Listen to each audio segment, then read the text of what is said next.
We never know where life will lead us or what may hinder us along the way.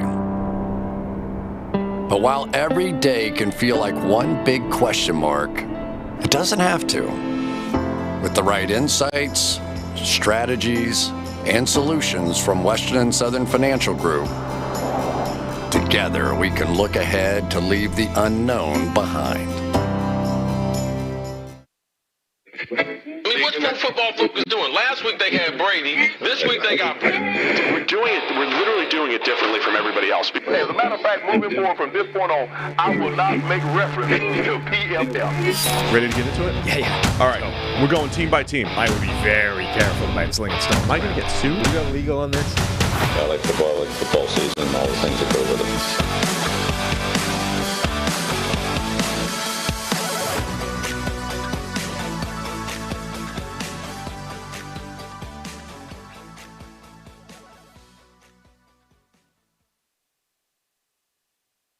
Is my mic on? Someone confirm for me.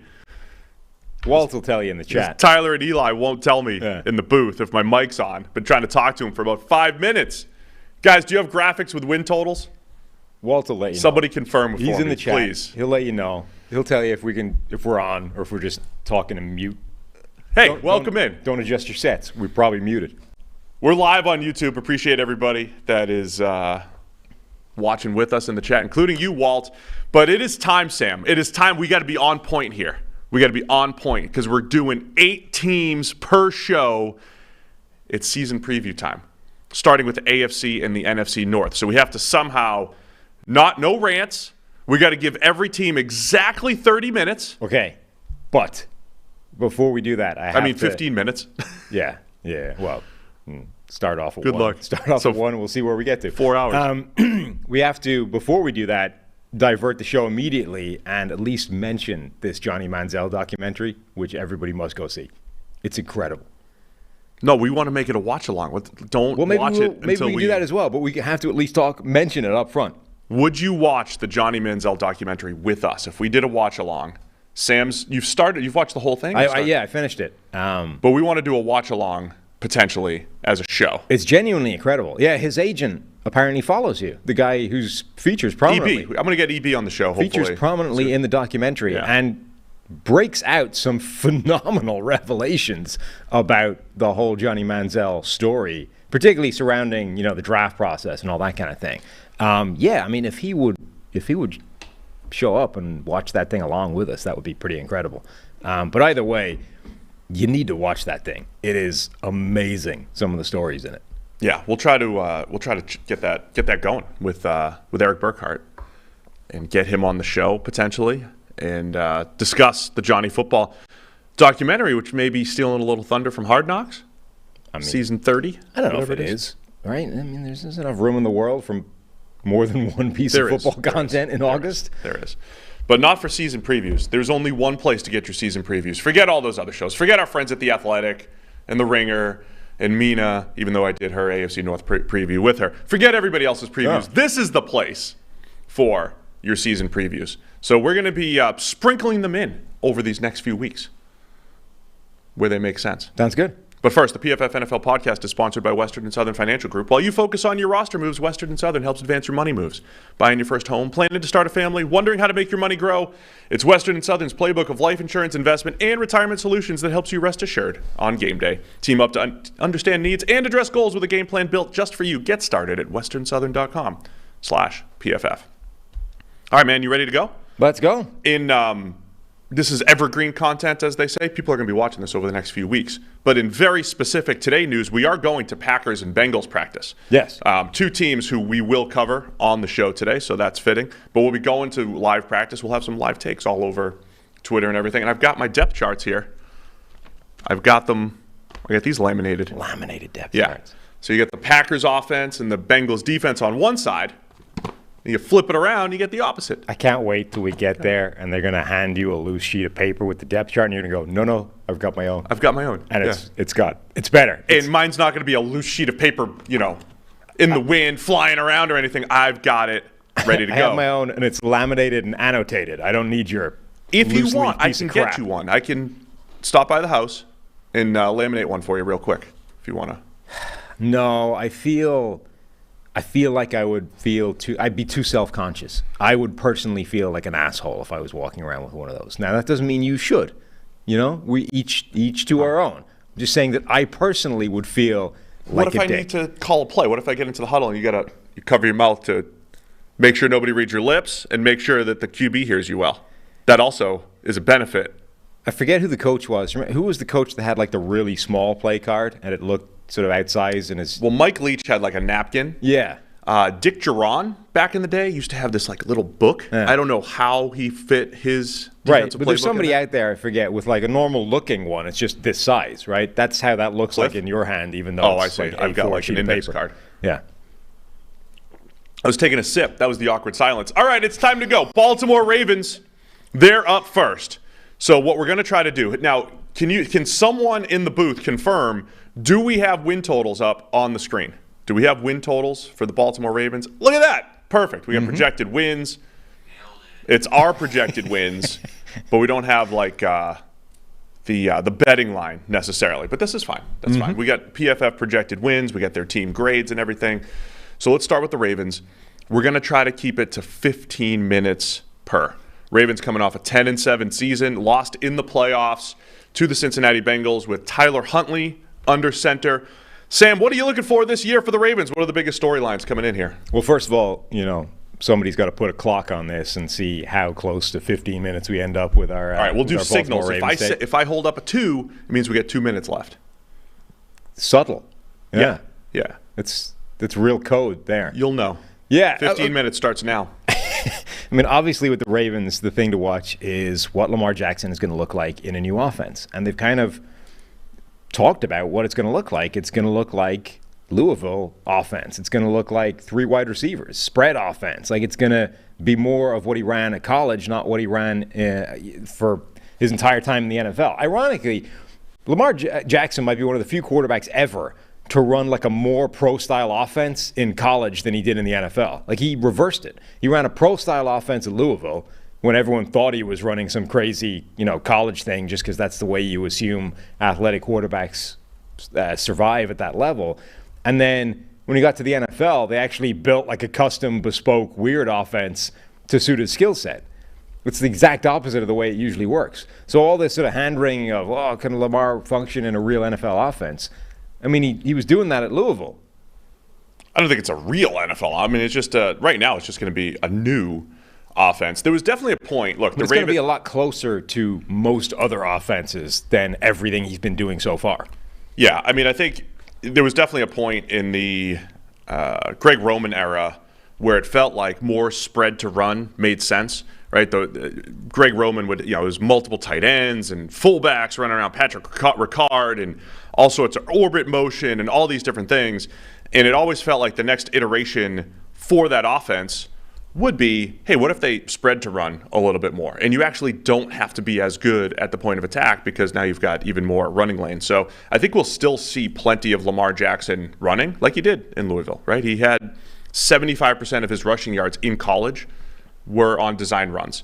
So again, we had to remind everybody coming out, Lamar Jackson's not just back there running around trying to, make plays. He's a pass-first quarterback on passing plays who, when they call a design run, is an absolute force.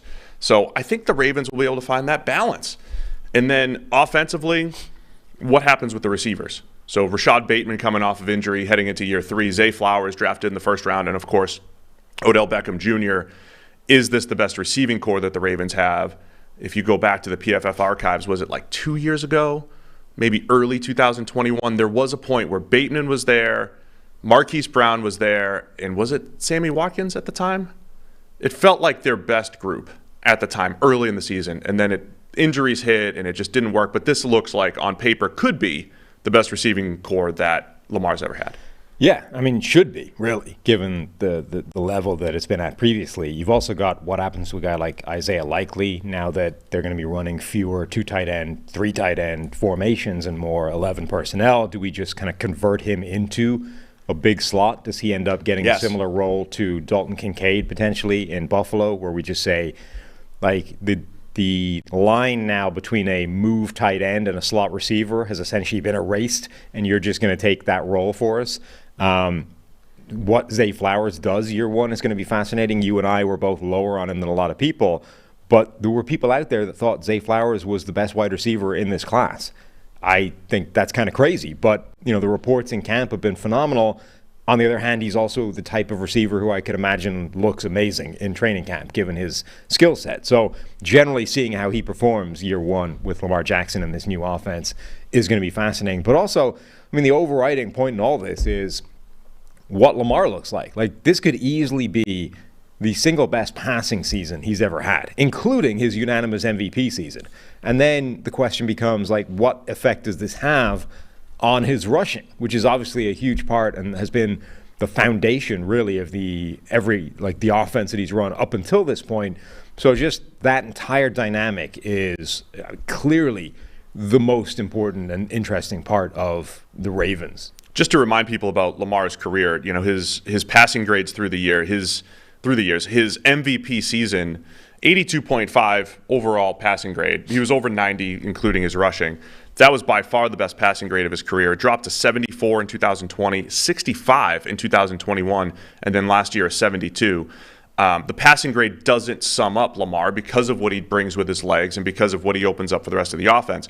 But as a passer, he's been streaky. So since his MVP season was out of this world pretty much from start to finish. He'd have those games where he'd drop back 25 times and throw 5 touchdowns. It was just absolutely ridiculous. He still has had flashes of that. Remember, early 2021, he was very good. And then he runs into this stretch where he's got multiple turnover-worthy plays in every single game. Last year was similar. He started off good, and then he runs into this stretch, 48, 60, 53. He's been streaky. So I want to see if, high level, okay, what do they do with Lamar? I think on a week-to-week basis, do we see more consistency? We haven't seen Lamar put together just not just a full season of health, but a full season of consistent play since the MVP year of 2019. So I want to see if the new offense helps with that. Offensive line, I think, looks solid all across the board. Remember the great Morgan Moses, who they signed? Really great. $5 million a year. Mm-hmm. This is why I like what the Ravens do a lot of the time. Number 3 in PFF WAR, most valuable tackle last year at $5 million, a guy that was just the afterthought, post-free agency signing. Those are the types of moves. Once Lamar's healthy and on the field, those are the types of moves that make the Ravens such a good organization. So the O-line looks solid. Question at left guard, solid across the board there. I think the offense will be good. Running back-wise, can J.K. Dobbins stay healthy? When he's out there, he is an explosive playmaker, but even in camp right now, he's not seeing the field. Yeah, they signed Melvin Gordon as well, which is a fascinating pickup for Baltimore. Melvin Gordon's had a weird career generally. When he wasn't necessarily performing particularly well, he was grading very well. And then when he was performing quite well, he wasn't grading that well. But now, he goes to this Ravens offense, which previously had been one of those cheat code offenses for running back production. Does that still remain the case with this new kind of further 11 personnel style of offense? And does it actually, maybe it doesn't increase it, but does it actually maintain that level? Because theoretically, spreading the ball out horizontally or spreading defenses out horizontally is a really good way of generating running success. That's a good thing conceptually. Baltimore was already doing an incredible job, but are they actually still going to be amazing because they're spreading everybody out horizontally and Lamar is still a rushing threat and now you can hand the ball off to one of these guys? How the run game works in Baltimore is going to be interesting to watch. My take is I think we're going to see similar results. Lamar Jackson will be very good. The running backs will get their high yards per carry. The O-line will look pretty good. And then the X factor will be the receivers. How about the defensive side of the ball for Baltimore? My initial impression is I don't like this side of the ball as much as I have in recent years. Now, it doesn't necessarily, but just on paper going into the year, because I think on paper the last couple of years, Baltimore would have this really good secondary, including Marcus Peters and Marlon Humphrey, and it looked like they were loaded at corner. This year, huge question mark at cornerback, opposite Marlon Humphrey, but it's not like they've been rolling with their starters the last couple of years anyway. They've had so many injuries.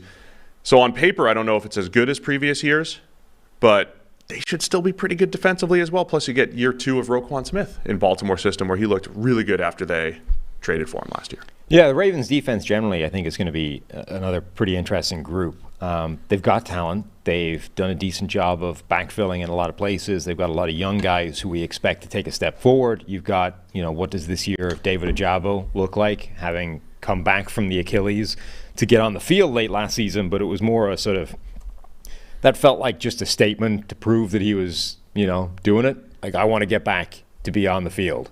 Okay, yeah, but like next year is the real thing, you know what I mean? Like, a bit like Jameson Williams last year. Like, just getting on the field is a nice achievement, a step, a milestone on the way to recovery, but it's not like we really expect much from you that year. But this is the year that you would expect him to make some kind of impact. Travis Jones was a guy we really liked a year ago. Didn't, show that much year 1, but now this is the year you would expect him to take a step forward and really anchor the middle of that line as a disruptive presence. And then those linebackers, like, not only did Roquan Smith play really well once he got to Baltimore, Patrick Queen completely turned it around when Roquan Smith arrived. Now, was that coincidence, or does the presence of Roquan dramatically affect the performance of Patrick Queen in perpetuity going forward in the same defense?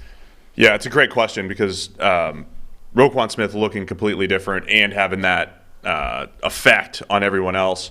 Huge story, and as you mentioned, Ojabo and just all of the pass rushers. Odafe Owe, first rounder a couple years ago, incredible athlete, hasn't really had great production just yet, but they just as much as I've loved the team building strategy of the Ravens from an offensive line perspective, or like a Morgan Moses type of move, the edge defender strategy of not letting the Matthew Judons of the world walk and not really spending a ton of money and bringing in like a Justin Houston, who we just talked about on the last show, as a pass rush specialist. I think it's been an okay strategy. It hasn't been great, but you need players like Tyus Bowser, Odafe Owe, David Ojabo. They've attacked this position in volume, but not with the same type of finances that other positions have. The other teams usually do. Well, this is the first year where they don't really have one of those, veteran rotational guys to sort of not necessarily take some of the pressure off, but is Melvin Ingram still out there? Almost certainly. Bring in a Melvin Ingram. But to add to the group, like Tyus Bowser is the sort of the most established veteran that they have. 4 minutes remaining. Solid.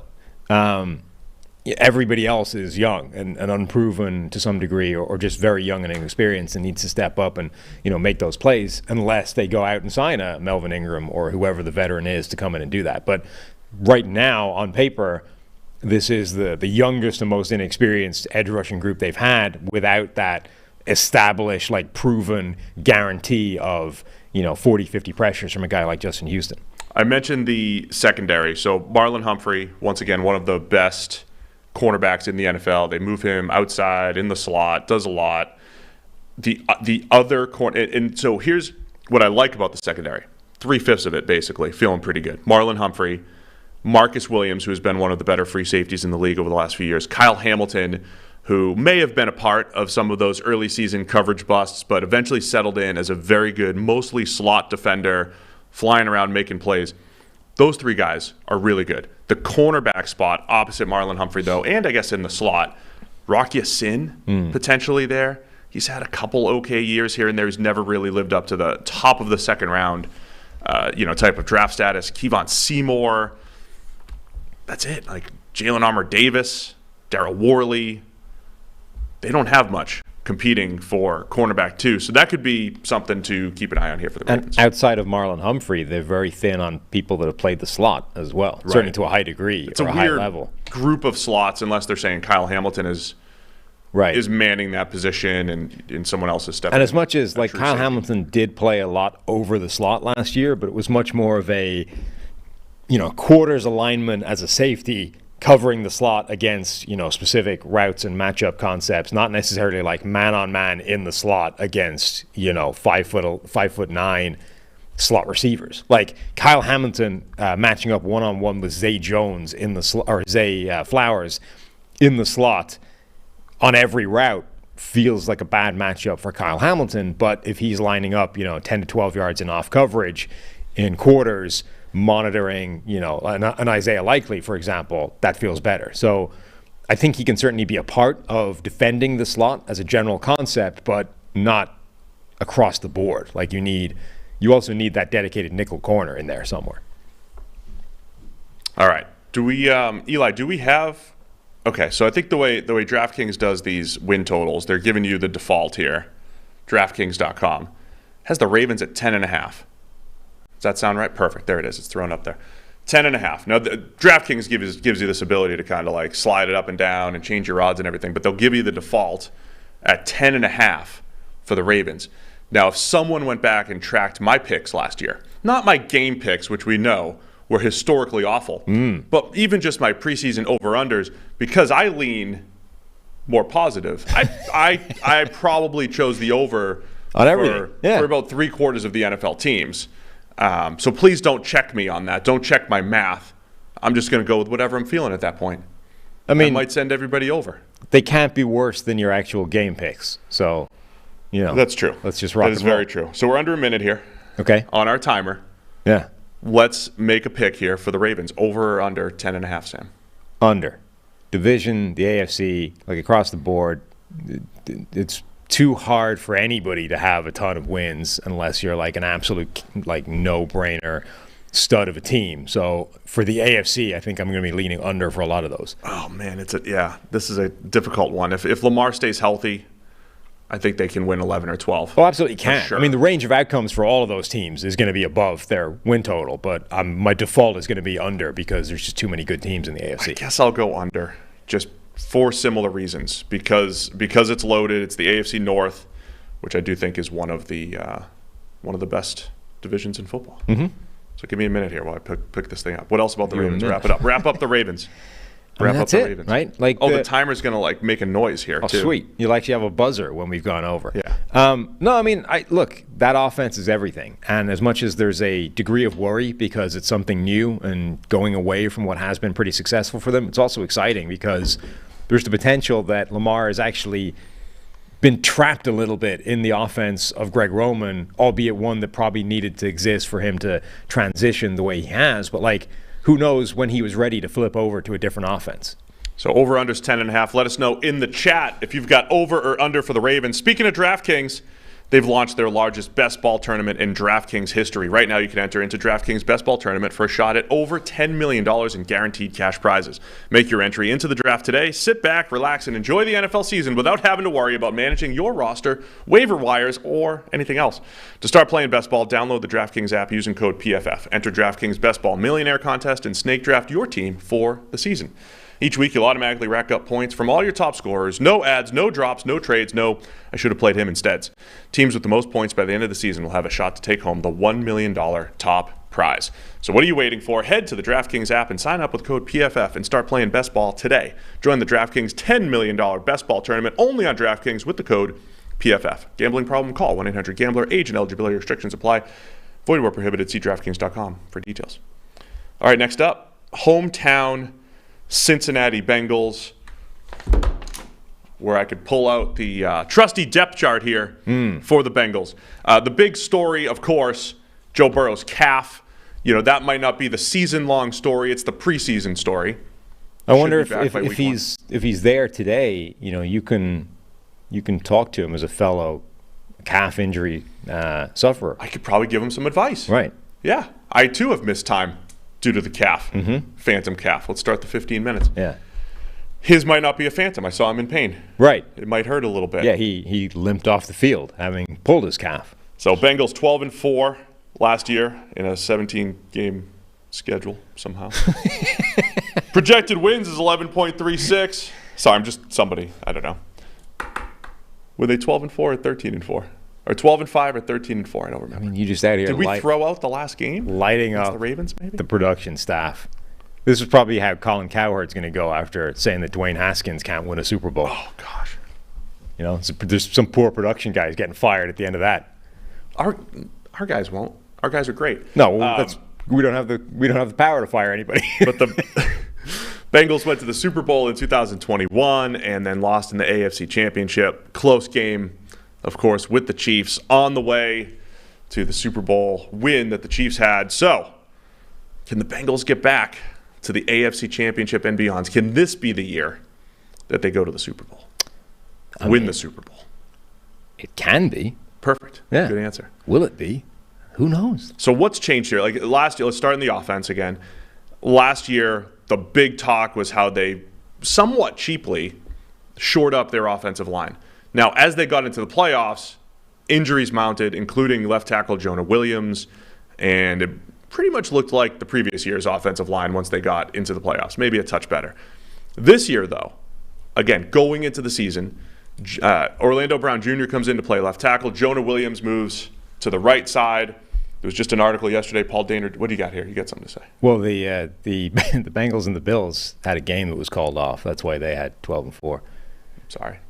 Yeah. I apologize to our team. I knew I must have misspoke somewhere. So it's us that are it's not. Oh, it's definitely me. Not the production staff. I'll get fired. Yeah, well, maybe. Eli and Tyler will do the show. Sounds good. Well, why don't we just make that switch now? You can go into the booth. I'll go to the booth. Eli can come in here, sit in the chair, and we'll do the podcast. I apologize. I do apologize to the group, to everyone, to all of our listeners for making that mistake. So I think this could be the best Bengals offensive line. So Paul Daner Jr., we'll see him at practice today. Is he a junior? I think so. Yeah. PDJ, I call him. PDJ. He had an article about Jonah Williams settling into the right side and how he'd been looking good there at practice. Reports were good. I always have my concerns about players moving from the left side to the right side 4 or 5 years into their NFL career. Not like year one coming out of college, but 4 or 5 years. Sometimes it takes a little bit of time.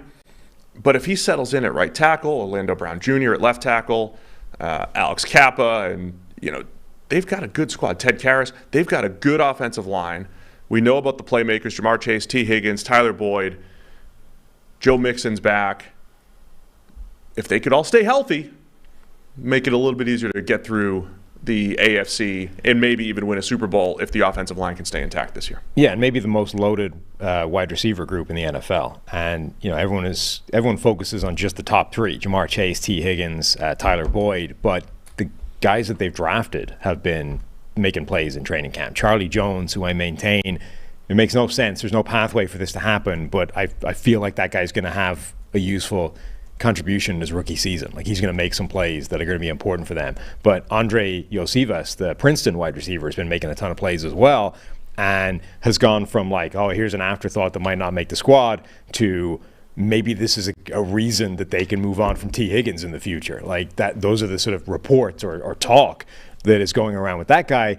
Irv Smith Jr., tight end, this perennial, if he could just stay healthy type of guy. I love the Bengals' approach over the last couple of years of let's just take some flyers at reclamation projects at tight ends, knowing that Joe Burrow is a god and can turn anybody into a pretty decent looking tight end if he's got skills, if he's got the ability to run, to athleticism. There'll be opportunities for that guy. I'm with you, because it's their fourth option, right? I mean, the top 3 receivers will be the number 1 options, and there'll be a game where Irv Smith might have 8 catches, and he happens to be the guy that's open because of something that happened schematically. I'm also with you on Charlie Jones. Again, the more we watched him and crushing Big Ten corners, but in Andre Iosivas, the insurance policies that they've built at receiver, if the camp hype is legit for both of those guys, it could help both tactically this year as wide receiver 4 potential, but also future-proofing the roster. We've used the word future-proofing a bunch for them because a lot of their draft picks have been guys like Miles Murphy, who on the defensive side of the ball, who might not have to contribute right away, but a cheap option at an expensive position to just jump into the rotation. Miles Murphy, Trey Hendrickson, they've got some good options up front defensively.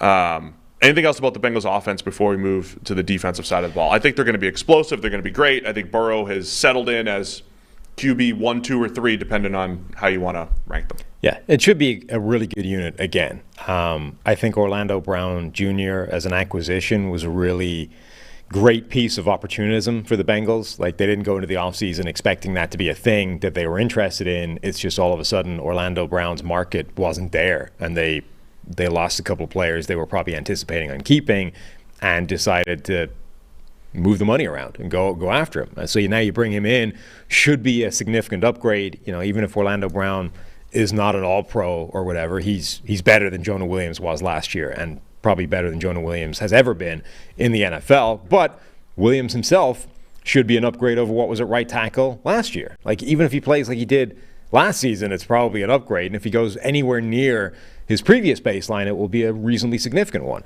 Kappa, Karras, those guys were solid. The only other question mark is, what does Cordell Volson look like year 2? He struggled, year 1, but we liked him as a prospect coming out. If he takes a step forward, like, that line could be pretty good. So overall, I think the offense should be a very, very good unit. And then the only question mark is, how serious is this calf injury that Joe Burrow is dealing with? Like, we joke about it because yours was fake, but for somebody whose calf was real, Burrow, like, the stuff that Jamar Chase is saying, like, don't show up before week 5.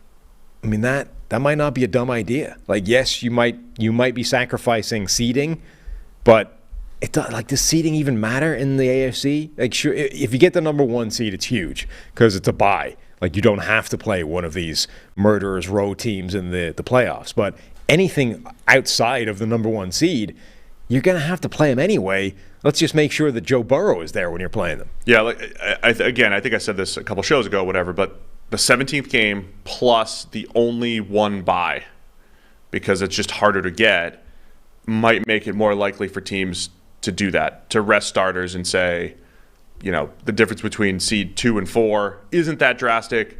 We're probably not going to get 1 because of this injury or whatever, and we don't want to risk, not making it, like, or losing in the first round like the Ravens last year. Well, it's really tough because it's like an all or nothing proposition now. Like, you need the number 1 seed, otherwise seeding is basically irrelevant. I mean, not entirely. There's still something to home field, blah, blah, blah, but and where you have to go potentially with the other seeds. But those are so negligible compared with, I think, the risk of, losing one of these guys. It's like, the preseason debate. Is it worth playing your starters at all? Like, is the injury risk worth whatever marginal gain you get in knocking the rust off and, just trying to learn stuff about your offense, blah, blah, blah. Everybody has basically decided preseason it's not worth the risk. Now I think you're focusing on it with playoffs. You need those guys healthy, but that number 1 seed is still a really, really big carrot, because not playing, not having any risk whatsoever of getting dumped out by like an AFC wildcard team who could be really good. While we're here, there were some offseason comments that I don't think I didn't address. I don't know if you did at all, but Orlando Brown Jr. saying something to the effect of, I'm blocking for Joe Burrow is different. You know where he's going to be in the pocket, or something to that effect. And I believe Chiefs fans got real offended by this, where, just to interpret what he's saying, like, it's true. He said he's going to be at a tighter depth, so it's like, quote unquote, easier to block for Joe Burrow than Patrick Mahomes. And it's like, yeah, there's truth to that. Mahomes drops back deeper than almost any quarterback in the league generally, and it makes it a little bit easier for edge defenders to just take this really wide arc around the edge. So it wasn't an insult thing that Orlando Brown Jr. is saying. So it's different blocking for Joe Burrow versus Patrick Mahomes. Easier in the sense that, yes, you don't have to get as much depth. You don't have to worry about cutting a guy off who's trying to get to a 10-yard depth. You're trying to get him at 7 to 8. Just changes things a little bit. I think regardless of all that, I've been impressed with Orlando Brown. And I think when Chiefs fans didn't love him, a lot of it was because he looks bad, because sometimes Mahomes drops to 9 or 10 or 11 yards, and it looks like it's the left tackle's fault when it might not be. So Orlando Brown Jr. has been very good in multiple schemes, in Baltimore's run-heavy scheme, in Kansas City's pass-heavy scheme. I'm at the point where Orlando Brown Jr., I trust him as a good left tackle, sure. And I think that's going to help a lot in Cincinnati. It's quite an interesting dynamic, though, because I think he's probably right in terms of it feels easier from an offensive lineman's point of view, because you have a better idea of where Joe Burrow is going to be in any given play. But Joe Burrow, Patrick Mahomes is probably the best quarterback in the NFL at avoiding sacks generally, right? Yes. And Joe Burrow is at the other end of the scale. He's one of the worst quarterbacks in the NFL. Not like disastrously so, but he's at that end of the spectrum. So what you gain from knowing where he's going to be, you probably more than lose in he's going to hold on to the ball longer, and he's going to push that extreme as much as possible, trying to extend the play and give guys a chance and blah blah blah. And I'm not saying it's a bad thing for the offense, for anything. But it is a reality that as much as it might feel bad that Mahomes is kind of hanging you out to dry by dropping beyond where he should and all those kinds of things, he's also making up for it by not actually letting it be a problem. So it might feel worse from an off. It's a little bit like, the way some quarterbacks don't like play action because they have to take their eyes off the defense, and then, and it just feels uncomfortable, but it's actually good for you. Like it might feel bad, but it's beneficial. It works more than if you don't do it at all. It's like it might feel bad that Mahomes is never where you expect the guy to be, but it's actually good for you because the guy's a magician and doesn't take sacks. So, just embrace it. Yeah, whereas there's nuance to this. Yeah, whereas now you might feel much better because Joe Burrow's where you expect him to be at all times, but actually he might make you look a bit worse because he's going to hang onto the ball longer. But that's why you use PFF grade and not sacks allowed, because Orlando Brown Jr. might give up more sacks this year because Burrow's worse at taking sacks than Patrick Mahomes is. But the grade might be similar or better because that's a better capture of actual performance by the tackle. It feels like an example of be careful what you wish for. You might think this is a great thing, but actually you end up looking a little bit worse because of it. Defensively for the Bengals, they've been very good the last couple of years. We've talked a lot about Lou Anarumo as their defensive coordinator and his ability to make first and second half adjustments and have different game plans every single week. Their big offseason question mark is losing both starting safeties, Jesse Bates, Von Bell. Both guys move on in free agency, and now it's first-round pick Dax Hill from last year rookie who did not play very much last year, stepping in at safety. And then who? Nick Scott, rookie third-rounder Jordan Battle, Michael Thomas, Brandon Wilson, Tyson Anderson, a battle for the other safety spot for the Bengals here. So that's what we'll watch at camp today, is see how the safeties are looking. But generally, I think Bengals fans, how do the game plans get altered this year if there's less flexibility and fewer veterans on the back end there? Yeah, I mean they've done a good job. They're one of those teams that has done a good job of future-proofing the roster, making sure that they have succession plans at various spots along the defense. But now those guys are actually required to show up and play, and they need to show that they're capable of doing that. Dax Hill, I think, is the most obvious example of a guy that was basically redshirted for year one, and now he needs to show up and be a real impact player at safety. Even then, they've done a pretty good job of contingency. Like Michael Thomas, the other Michael Thomas, the safety Michael Thomas, right? One of the best special teams players in the NFL for years, but has also got enough starting experience at safety that if the worst case scenario happened and Dax Hill just stinks, you could put Michael Thomas out there as a starting safety and things would be fine. It wouldn't be a problem spot. So even in those situations, they've done a really good job of ensuring that isn't a catastrophe. But the range of outcomes there is hugely contingent on how those players play. They just locked up Logan Wilson, and Jermaine Pratt, yeah. And Jermaine Pratt. So two young linebackers who, Logan Wilson had the unfortunate holding in the Super Bowl against the Rams. Unfortunate holding. Yeah, it was kind of a cheap call. Wilson had a really nice year. They both did, yeah. They both played. Jermaine Pratt essentially had a sort of slightly poor man's version of the Tremaine Edmonds season, very coverage focused, very sort of almost out of nowhere, young linebacker taking that big step. And they got him for pennies on the dollar compared with Tremaine Edmonds in terms of how much it cost him to lock up. Logan Wilson, I think, has become a really good linebacker for them generally. This is a good defense as well and has one of the best defensive coordinators running it. The Bengals, they're contenders for a reason. They've got – my timer's going off here, so we got to wrap this up here. So that's 15 minutes, you say? Yeah, well, I brought us off the rails with the Orlando Brown. I added in a little too much. That's what happened. And the deck of cards comes down. Didn't need to do that. House of cards. I do want to shout out DJ Reader and what he did last year, playing the run, and it gives – when you play the Browns a couple times a year, it just gives them flexibility, the Bengals, to win in different ways defensively. A big run stopper up front, pass rushers like Trey Hendrickson and Sam Hubbard, and now Myles Murphy. The big question is going to be the safety position and health at corner. So the over-under for the Bengals is same as the Ravens. Yep. 10.5. Where are you going with this one, Sam? I will lean over on this one. I don't want to agree with you all the time, but I'm going. Because I'm a hometown Bengals homer. Yeah, big-time Bengals homer. Yeah, I'm not...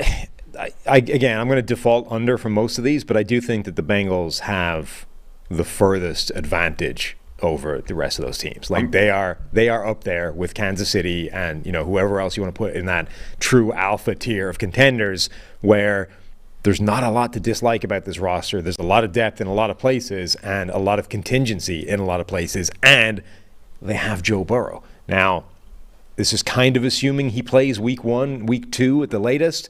If that stretches into we're not seeing him until October, then I'm changing my mind. But that definitely affects the over-under. Yeah. But for now, I will say over. Trevor Siemian and Jake Browning, the backups right now in camp. I'm going to go over 10.5.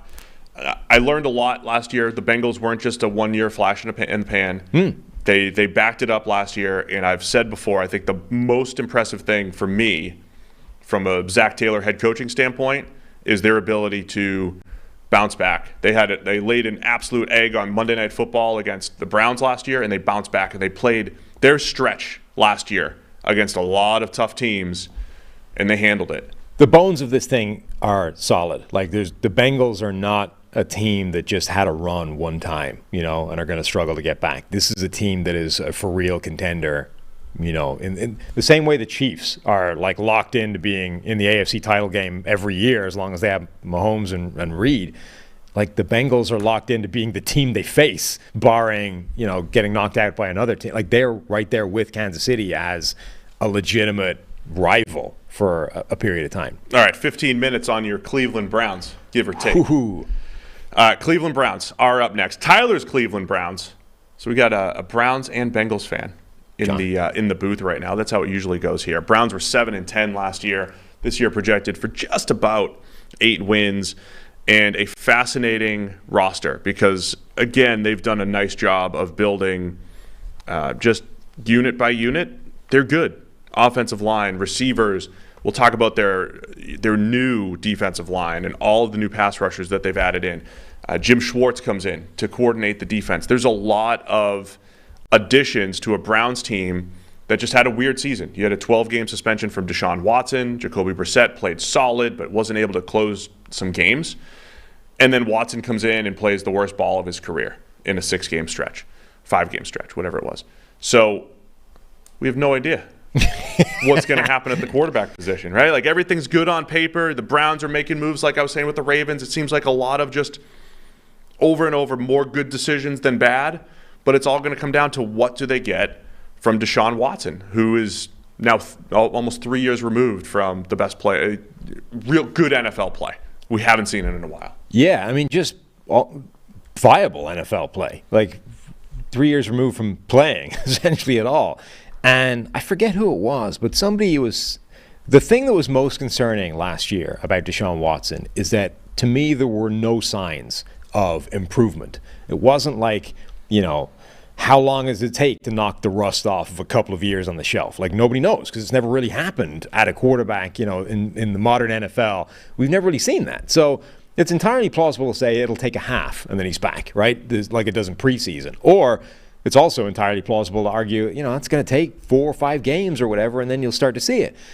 So anything was on the table, and you didn't ever see it. Now, I saw some people argue that you saw it in those last couple of games, right? And those last couple of games, he threw 3 touchdowns against Washington, 2 against Pittsburgh, but... Oh, the Pittsburgh game was terrible. Right. The Pittsburgh game, he had a PFF grade of 38. He had 4 turnover-worthy plays. A monstrous number on 29 attempts. So I don't think that that's true. I don't think he did show any sign of improvement whatsoever, which is not to say that he's not going to bounce back this year, and with a year in the system and a year operating, et cetera, we're going to see a completely different player. But the fact that there were never any signs of it getting better last year is definitely a little bit concerning. Yeah, remember in Watson's career, the most recent full season we have is 2020, where the Texans go 4-12, and Watson grades over 90, and it was one of the biggest differences in quarterback performance and team record in NFL history. And he was, Watson, incredibly consistent that year. We talked about Lamar having those bouts of those stretches of poor play. What had happened in Watson's career up to that point is he would have 3 or 4 games that were just really bad, that would kind of pull him down a little bit from a grading standpoint, from a production standpoint, but consistently good. He'd been good with some bad games in there. And last year we just saw a few of those bad games, which weren't foreign to him throughout his career, but we never saw the high end. Well, so what are we? Can Watson even get back to average across the board? Because that's what Brissett was, pretty average quarterback, game manager. It's a run-heavy offense. He did his thing, and they were in a lot of games. The Browns. Yeah. The best single game performance he had last year was like a 70 grade. He barely dipped below that during the 2020 season, like his best season. His worst grades that year were in the high 60s. So a completely different player. But as I say, we don't know what he's going to look like this year. I mean, he could entirely. Last year was just rust, and that's how long it takes, and we've never seen that before, and now we are going to see a different version of Deshaun Watson. Maybe he doesn't get back to being the player he was in 2020, but if he's the 2019, 2018 version of Deshaun Watson, it's still more than good enough for this team to look like a contender. And they have done a really good job of rebuilding the whole roster, but let's focus on the offense for the moment. Now, before, the receiving core generally was not necessarily a strength. They brought in Amari Cooper. That was a big move last year. Then it was just Donovan Peoples-Jones. But they've had offseason additions of Elijah Moore, who a lot of people everybody is predicting some form of breakout for Elijah Moore, a guy that people thought were sort of trapped in that Jets offense and whatever, just wasn't working there, but has the talent to break out. Cedric Tillman, we talked before, the Tennessee wide receiver, the rookie. A lot of people love him as well. So now you've got some depth to that wide receiver core, along with a guy like David Njoku at tight end. There's weaponry, and still one of the best offensive lines in the NFL. There's no reason whatsoever that this offense should be bad. Yeah, I agree. I don't think the receivers are. I don't know where we ranked them. I don't think they're on paper going to be ranked crazy high or anything. But Cooper's a good one. He's still a good number one. Yeah. The Elijah Moore thing you mentioned. Cedric Tillman looked good in the Hall of Fame game. Peoples-Jones as a deep threat I like. And David Njoku was very good last year. He was another one of those classic tight ends who sometimes they don't show up till year 4 or 5. Yeah. David Njoku is one of these guys. Tight end in the NFL is the one position where when you see those people in person, you are reminded how utterly freaky they are in terms of size and speed and athleticism and stuff. When you see David Njoku in person, you're like, how is this guy? Look, we're not the same species, you and I. I'm like this regular-sized human, and when you stand next to NFL safeties or whatever at my size, you're like, yeah, that's fine. Even offensive linemen, a lot of the time, yeah, they're big, but they're clumsy and kind of goofy walking around, because they're carrying 330 pounds. Whereas you have a David Njoku out here, 6 inches or whatever taller than I am, chiseled at 250 pounds. You're like, that guy is an absolute freak of nature. How is anybody supposed to go out there and cover him? And he showed it at times last year, more than he had previously. So pass catchers look pretty good across the board. Offensive line, 4/5, really strong, especially if Jack Conklin is back healthy again, although we did mention DeJuan Jones, the rookie 4th rounder, looked good if he has to play right tackle if there's another Conklin injury. The question is going to be Jedrick Wills he's the starting left tackle. He's heading into year 4. He's been a little underwhelming compared to some of the other first-round tackles from that class, Andrew Thomas, Tristan Wirfs. If Wills, he's right around that point where the offensive lineman would take a step forward. So the Browns, for like the 5th straight year, by the way, and maybe 8 out of 10 years, look like a top 3 offensive line on paper going into the season with Nick Chubb running the ball. And have built in contingency. This is the theme for good teams that we talked about. DeJuan Jones could easily end up stepping in for Jack Conklin if Conklin gets hurt again. Luke Whippler in the Hall of Fame game looked really good. Yes. And this was a guy that slipped in the draft for reasons I don't understand. Was a really good college center. Ethan Pocic at center for them last year was one of those kind of, it was kind of a surprisingly good season. They bring him back. But that's not to say that will necessarily repeat again. This is a guy who's had some not great tape in his previous NFL career. So if Pocic turns back into a pumpkin, a guy like Luke Whippler is sitting there ready to kind of show up and potentially win that starting job down the line as well. So it's good offensive line immediately with the starters, but they also have a lot of depth there as well. All right, the biggest non-Deshaun Watson story for the Browns this year is the defensive line. Yeah. Last year, by the way, where did Myles Garrett end up in the NFL? Top 10 somewhere. Oh, it was top 10. Yeah, pretty high. Higher than I thought he might be. Okay, because I think remember you're a voter now. Not of Myles that. Garrett had what? Not of that. Not of the. You're not a player. Not that's a player. voting. You're a Definitely not a player. Or a player. AP voter. No. Yeah. MVP voter. Right. Myles Garrett was. Myles Garrett was awesome last year, but if you watch the Browns, you understood that it was Myles Garrett with no friends. It was not Myles Garrett and friends. It was Myles Garrett and no friends. Jadeveon Clowney was there again. I thought that was fine.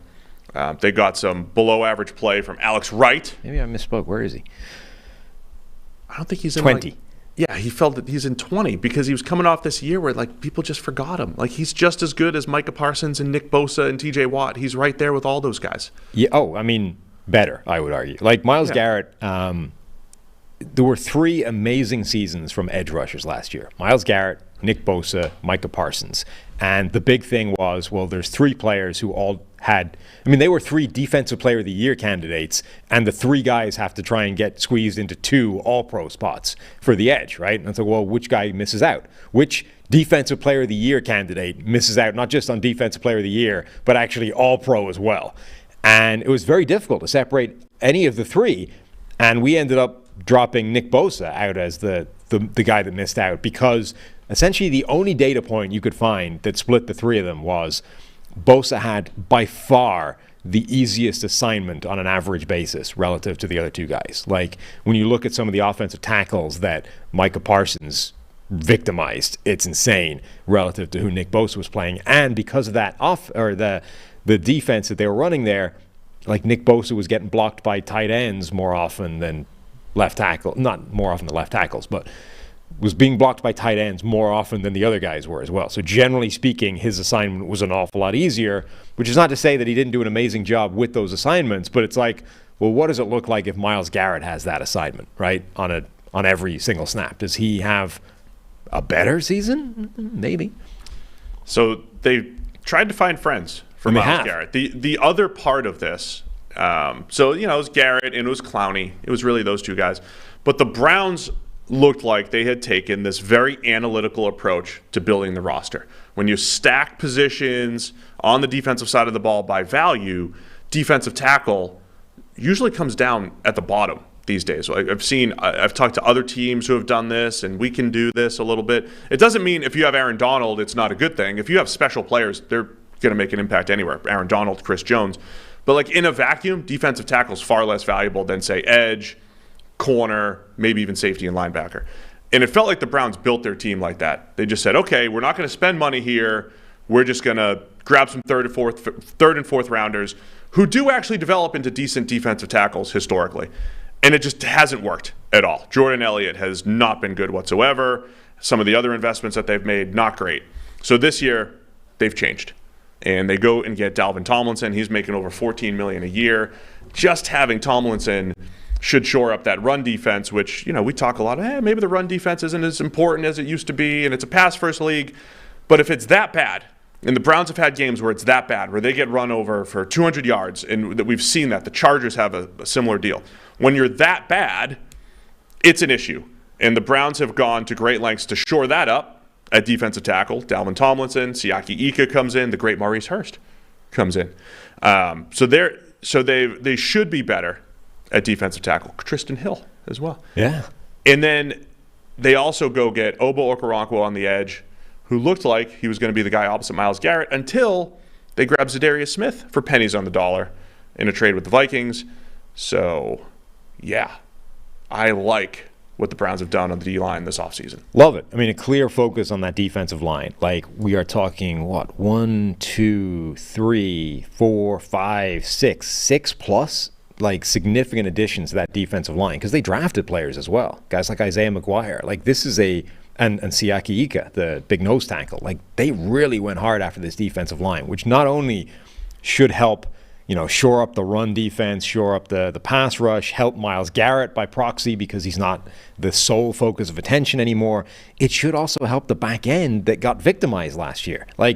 The concept of what they were doing, I don't think was nuts. Let's focus all the resources on coverage because coverage is really valuable and it's a weak link proposition. If we have weak links in the secondary, we're going to get torn to pieces. It's just maybe they went too hard at that and the symbiotic relationship between pass rush, run defense, and the secondary is actually a lot tighter or more finely balanced than people give it credit for. And you can't simply do that, right? Focus all the resources in the secondary, forget the front seven, because if the front seven stinks, the secondary gets wrecked because the quarterback has all day to carve them up.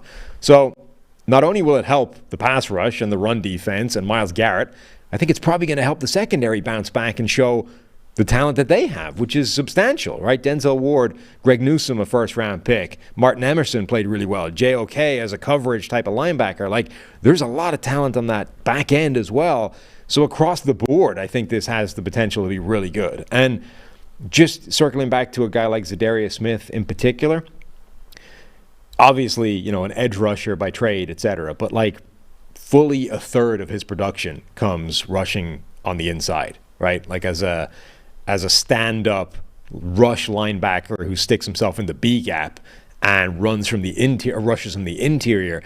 Like, he gives you the ability to dump Dalvin Tomlinson off the field on pass rushing downs, right? And line up effectively with 4 genuine pass rushers, one of whom kicks inside and rushes. Like, Okoronkwo and Zadarius Smith can be on the field at the same time on third downs, along with Myles Garrett and a pass rushing defensive tackle. I'll definitely be watching to see how they deploy those resources from an edge defender standpoint. The players in the secondary that you mentioned, if you just use PFF WAR, who in the secondary was above average last year? Well, 4/5 of those guys.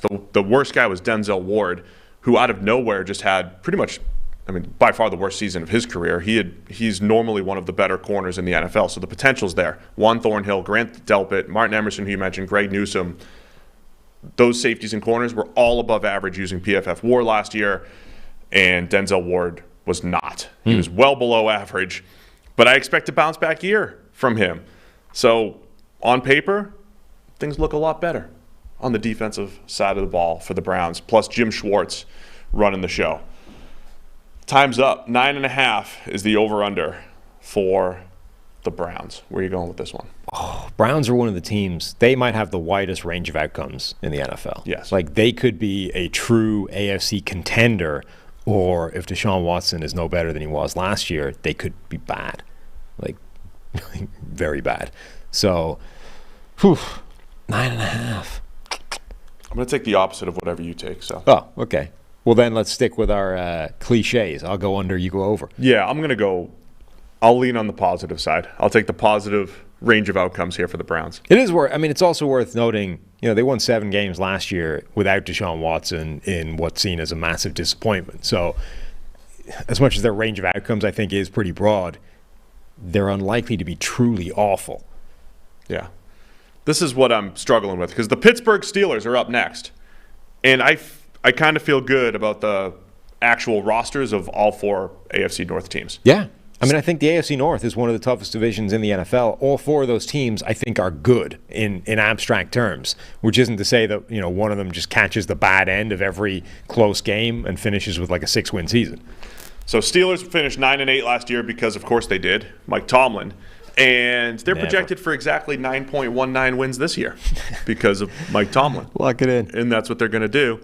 A couple off seasons ago, it didn't feel good in Pittsburgh. It felt like not only was Big Ben getting older, but the roster was just slowly getting chipped away at. The offensive line had been chipped away for a few years after they had been one of the more consistent units in the league 4 or 5 years ago. I really think Omar Khan, the new general manager there, has done a nice job building back the depth in Pittsburgh. Now, of course, it's all going to come down to Kenny Pickett and what his year 2 looks like. But the depth in Pittsburgh, we loved their draft this year, some of the players that they brought in. It looks really good on paper, just like the Browns, Ravens, and Bengals. So, what are you looking for this year in Pittsburgh?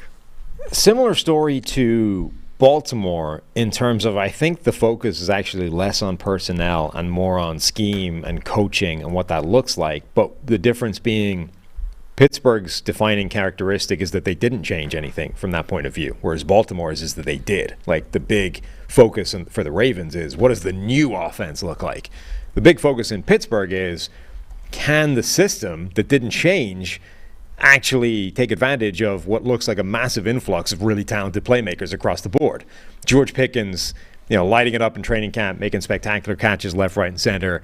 Deontay Johnson, we know, is one of the best route runners in the NFL, will separate to a really high level. Allen Robinson, fantastic, buy low, roll of the dice, gamble. Perfect. Pat Freiermuth at tight end is a good player. Darnell Washington brought in is just an absolute, freak show to see what he can do. As you say, Calvin Austin, dude, I loved last season, is working his way in as a consistent deep threat in this offense, which is huge.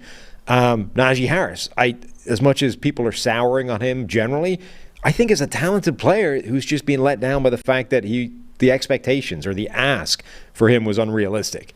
That's a really, really good group of playmakers. And I was very impressed by Kenny Pickett, albeit with some very low expectations of him coming in a terrible quarterback draft. The offensive line wasn't bad, and they went out to improve it with guys like Isaac Seumalo and Broderick Jones in the draft. I mean, this offense, from a personnel standpoint, this should be a good group. But if the system stinks, it won't be. Right. So let's discuss that a little bit, because you summed up the personnel on offense. I agree with everything you're saying. The receiving core, the offensive line, the weakness is tackle, and they grab a Broderick Jones in the first round. Everything's moving in the right direction there. I don't know what happens with Allen Robinson. He's another one of those guys who just take the shot every year because the high-end potential's there.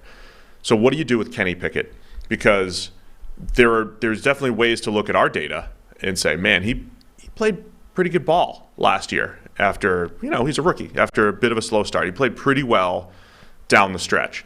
Now, we've certainly gotten burnt by, if you just look at the last 8 weeks of this guy's rookie season and project it forward, that doesn't work. That was Sam Darnold had one of the top grades the last 4 weeks of his rookie year, and it means nothing from that perspective.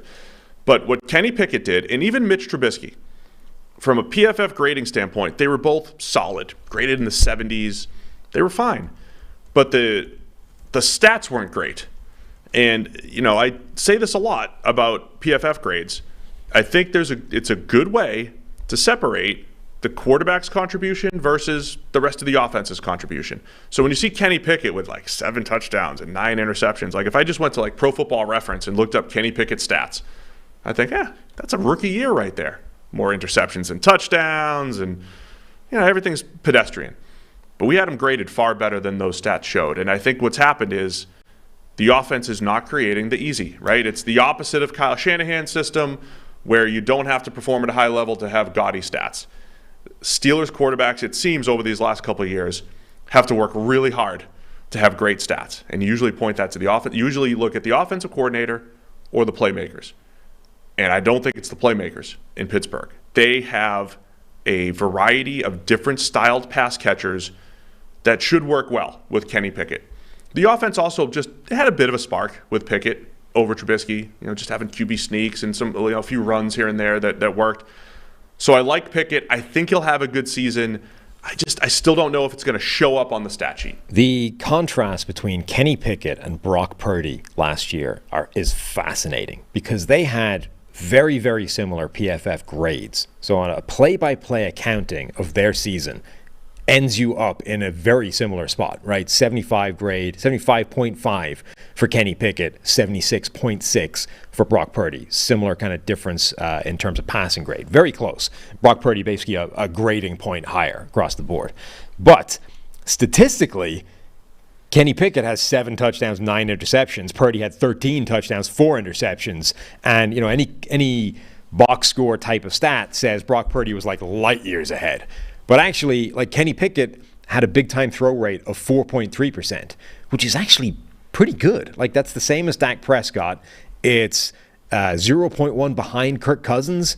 It's who else was in that area that was actually an impressive name? It's a pretty good mark. It's middle of the pack, but Tua was at 4.3%. It's a good spot to be in. Purdy's was nowhere near that level because he's just sort of operating this Kyle Shanahan offense, which, the main feature of which is just take what I give you and you'll have incredible numbers. You don't need to have big time throws. So you've got two guys that, let's say, broadly speaking, are playing similarly. but one of them is being like sent to the moon because he's in a cheat code of an offense, and the other one is being dragged down by a system that doesn't even run routes in the middle of the field. It's like completely opposite ends of the spectrum. So the difference in like perception for those two guys could not be further apart. Like Brock Purdy, we found like the next Tom Brady in the last pick of the draft. This is amazing. And Kenny Pickett, it's like, is he even the guy in Pittsburgh? Maybe. Like he flashed a little bit. But not in Pittsburgh, by the way. No. You're talking sure. nationally. Like yes. In Pittsburgh, and I'm not just talking about my friends on the PM show here, but like in Pittsburgh, it's like, oh yeah, Kenny Pickett, year two. Look at the other year two quarterbacks. Joe Burrow went to the Super Bowl, and Patrick Mahomes won a Super Bowl, and yeah. I mean, an MVP, and Lamar was an MVP, and Pickett's going to do that. Right. But the problem becomes, what if the system doesn't stop dragging him down? Like they might be right that Kenny Pickett has that kind of ability, and we could be looking at a potential Pro Bowl or All-Pro here.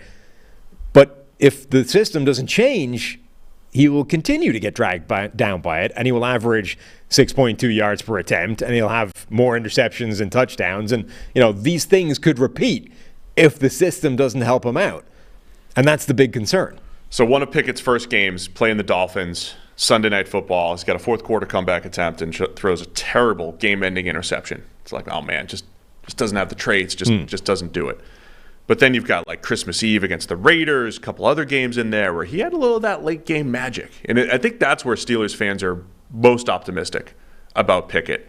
And that's where I might be swayed a little bit with the pedestrian stats, but loved what he did with the game on the line in a couple different games down the stretch. So I think Pickett will be fine. He'll be solid.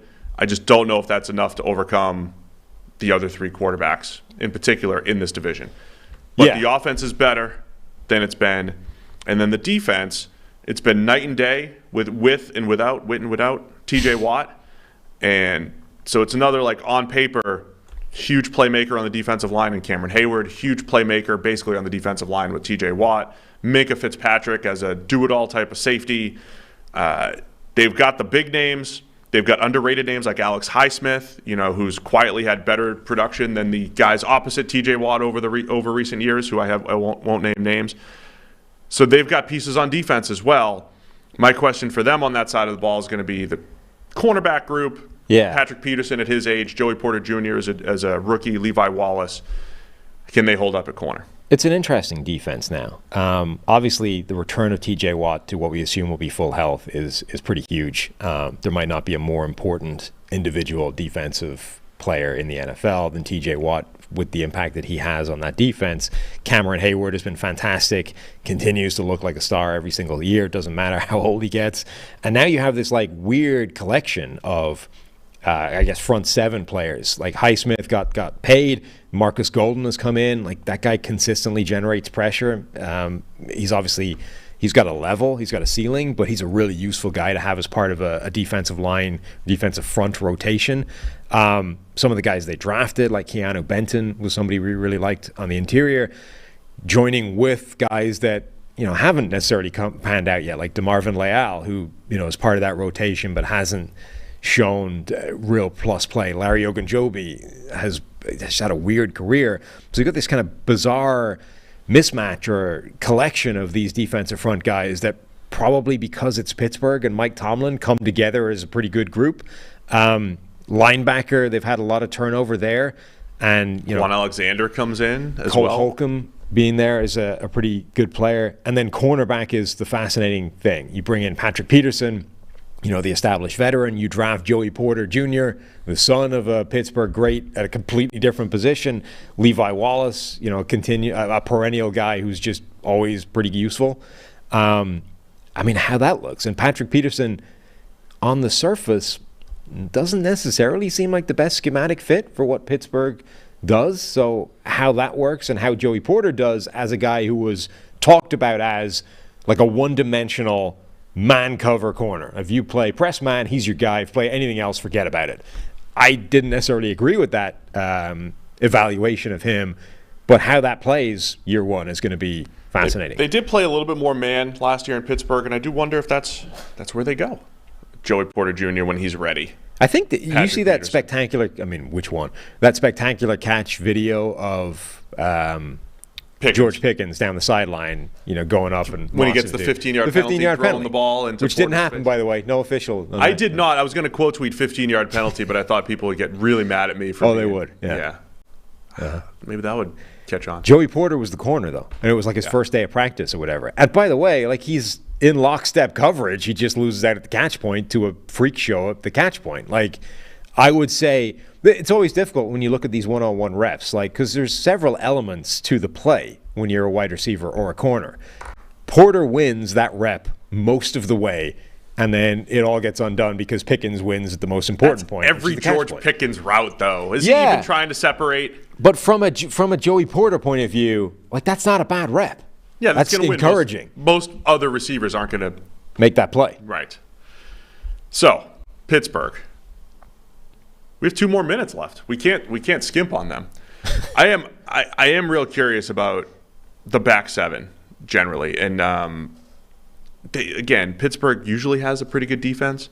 The year in 2020 when they had that random run where they were 11-0 or whatever it was, and the defense was very good, and like you don't always know when it's going to hit, but they've got the potential for it. And T.J. Watt is right up there with any of the best guys. I know Browns fans and Steelers fans love to debate T.J. Watt and Myles Garrett, but they're both in that elite edge conversation. And Watt drops into coverage. They're different style players. Like Watt's going to drop into coverage a little bit more.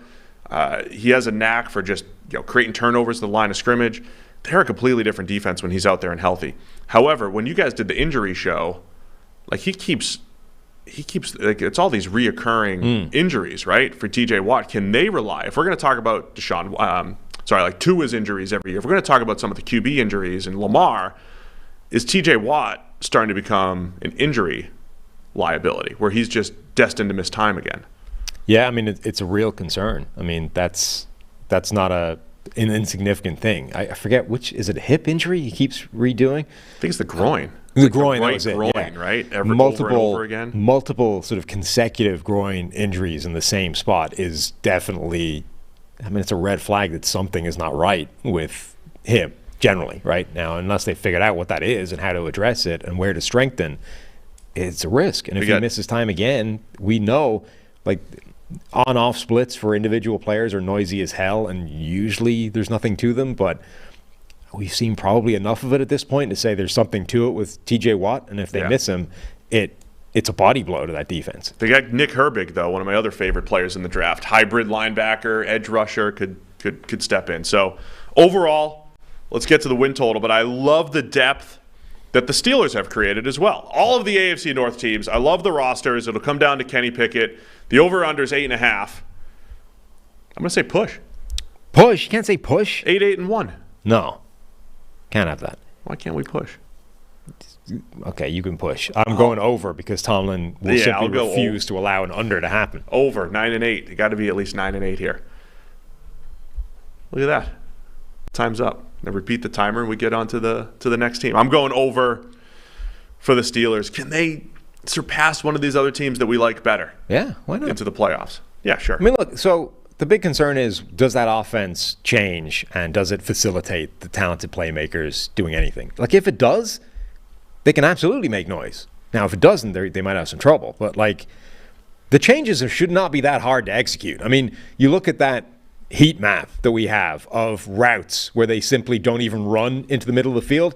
How about running there? Like, that's a pretty easy change to make. And Darnell Washington, let's run some mesh here. How hard can it be? Dude, I know Kyle Shanahan's like the extreme, but if you knew Kyle Shanahan was calling plays for this group, you'd be like, wow, this is a top 5 offense, no matter who's under center, because of Kyle plus the playmakers. So potential is certainly there for the Steelers. All right, we're going to the NFC North now. We're halfway through, Sam. Wow. I'll say this, in Already? the offseason when we're just doing like 1 hour, hour and a half shows, you forget the endurance it takes to get through our 2.5 hour marathons. And we got to get to practice. So we got 15 minutes here, starting with the Chicago Bears. Bears are up first, 3-14 last year, but they're projected for 6.8 this year. These are PFF numbers, by the way. The ones with the decimal points that you won't find anywhere else. These are PFF-powered projections of how these teams are actually going to perform this year. How are you going to have 6.8 wins? You're not. You're really not. Nobody's going to give you 0.8 of a win in the NFL. It's just going to not going to happen. Give you some range here. So Justin Fields heads into year 3. Going into the year, into the draft season, the Bears had the number 1 overall pick. They trade down to number 9 for all sorts of extra draft capital, plus DJ Moore from Carolina. So a lot to be excited, I think, if you're the Bears. But you're also, a third to 50% of the way through the rebuild right now, right? You're maybe 50% of the way through. You had an offseason of gutting. You had an offseason of building it back up again through the draft and a little bit of free agency. And there's probably another offseason before you start to really feel good about where this roster is. But I like a lot of what Ryan Poles has been doing in Chicago. Absolutely. I mean, last season it was like, let's tear this thing down around Justin Fields. I think he was set up to fail last year, and in spite of that, succeeded to a degree. And now this offseason has been like, okay, you convinced me. You're the guy. Now we're going to surround you with talent, and we're going to try and build a team around you quickly. And they've done a pretty good job of that. You can't necessarily do the whole thing in an offseason, but they've made a lot of moves, made a lot of improvements. Here's a test for you. You're Mr. I'll buy into any and all training camp hype every year. There have been a lot of positive reports as to just how freaky Chase Claypool has looked. Are you in? See, I think when someone could criticize me for posting like Elijah Moore and say, well, he gets hyped up every year. We've already seen Chase Claypool do freaky things. Yeah. His very first pass, his first attempt, right? His first target in the NFL. He had that like subtle push-off, incredible catch against the Giants on Monday Night Football. It's like, it's a steal for the Steelers. Chase Claypool. How does anybody let the Steelers get Claypool in the second? Yeah. So not yet. I'm just saying there's Bears reporters out there saying, I had written off Chase Claypool, and he is making a believer out of me. I'll just say, Chase Claypool, and I liked where he was slotted in with the Steelers because he was always pretty much their 3. As long as he's the 3, let him do freaky stuff every now and then. That's fine. But he's the 3. DJ Moore, Darnell Mooney, Claypool as a 3, I buy. I like that because he's not consistent enough. He's always had the freaky stuff. So I don't think that's new information is how I'll respond to that. That's not new information. No. Guess what? N'Keal Harry made a diving catch yesterday. Yeah. Looked great. He's made freaky plays. Right, but in the NFL, in real football games. The reports around Claypool are clearly indicating that the frequency and distribution of the freaky plays is changing. Like it's gone from, hey, you can do one of these things every now and again that makes you go, oh, well, what if he did it all the time? To now, like, well, he's doing it all the time, so I thought he stank, and now I'm a believer. Like, that's the tenor of what's going on right now. If Steelers fans are in the chat, you let me know. You guys let us know. Should we buy into this, the Chase Claypool hype? I think it's fine. I mean, maybe. Maybe. I made a vow. I said I'll buy into it. So I'll buy into all of it. I'll buy into Claypool. Yeah, no, I'm not. Because Darnell Mooney's really good and DJ Moore's really good. I'm intrigued by this group. The DJ Moore addition is huge for this team. Like, that is the single most transformative move that they've made in the offseason. Like, deciding, obviously, to keep Justin Fields was the biggest decision, but then getting out of number 1 overall and picking up DJ Moore along the way is massive. Like, you've added whatever you think about DJ Moore in terms of, is he a true number 1? What does that even mean? Like, there's a 10-minute conversation about the general concept of that ethereal idea. But DJ Moore is a really, really good wide receiver who makes plays at all levels of the field with almost anybody as his quarterback. Adding him to Justin Fields is massive. It gives him a guy that he can be 100% certain of every play. And just to review last season, the first few weeks of the year were an absolute train wreck for Justin Fields. Remember some of the stats that the late Mike Renner, rest in peace, was putting out there? I want to give him credit. There was a point like 3 or 4 weeks into the season where Justin Fields, if he had 35 completions, he had been sacked. It was something like he had been sacked or scrambled way more than even just his completion total, right? Like it just didn't look like normal pass game football. There was the Thursday night game against Washington where it's Justin Fields and Carson Wentz going head to head. And it was up there with that Colts-Broncos Thursday night game. It was terrible. Oof. Neither team could move the ball. It was horrible. They won on they lost on like a tip pass or whatever it was. And then something switched where Fields all of a sudden starts looking like a dynamic runner. And the Bears start leaning into that a little bit more. Fields wasn't incredible as a passer, but that opened things up. Cole Kmet, all of a sudden, he's running wide open across the field, and now he's going to get paid. The whole offense changed at one point. So I'm expecting it to look a lot more like that. But it took a little bit of time last season. It took 6 or 7 weeks before they figured that out. So now, can Fields, with all these added weapons, does the pass game show up there? And Fields is now getting MVP type of hype. Because you saw there were games last year where it's like, hey, it's 3rd and 2 and I'm going to run for a 68-yard touchdown or whatever. Unbelievable type stuff. Lamar Jackson-esque running ability that I didn't think Justin Fields had. And where I'm intrigued is we've seen him throw the ball accurately in college. Like Lamar's accuracy was never great in college. He completed passes and everything, but he was never really precision. We saw Fields throw the ball extremely well. So that's where I think the ceiling is still extremely high for Fields because you've got freak running ability, and even if he takes a few too many negative plays as a passer, he's got the throwing ability. He can make the throws. His best throws have been those downfield moon balls, Russell Wilson style. But I think Fields has the intermediate accuracy and everything. Like, he's shown it before. There's a lot of potential to Fields still that I don't think we've seen. Yeah, there is. That's an interesting part of it because his accuracy last year was bad. But we know he can be accurate. Like, he, from a simple throw from point A to point B, hit a target, he was as good as anybody we've seen come into the NFL for a long period of time. Now, there were concerns. Certainly, I had issues about like that offense at Ohio State and how much it translates and just the mechanics that it, I think, instills in a quarterback. I think it actually creates a lot of bad habits, and I think Fields has been dealing with some of that. But the transformation between incredibly accurate, like laser-like accuracy in college, to not very accurate at all so far in the NFL has been slightly weird. And I think probably a big part of that is influenced by the fact that he hasn't had anybody to throw to, right? And so you're trying to hit, you're pushing, you're pressing harder. Now, with guys like DJ Moore, people that should be open consistently, maybe that part of it, relaxes a little bit and he can just pitch and catch to an open guy again, and now you start to see a better accuracy return. But the point being that theoretically, there should be a much more accurate version of Justin Fields as a passer, in addition to a guy who now has better opportunities because his receivers are better and his offensive line is better.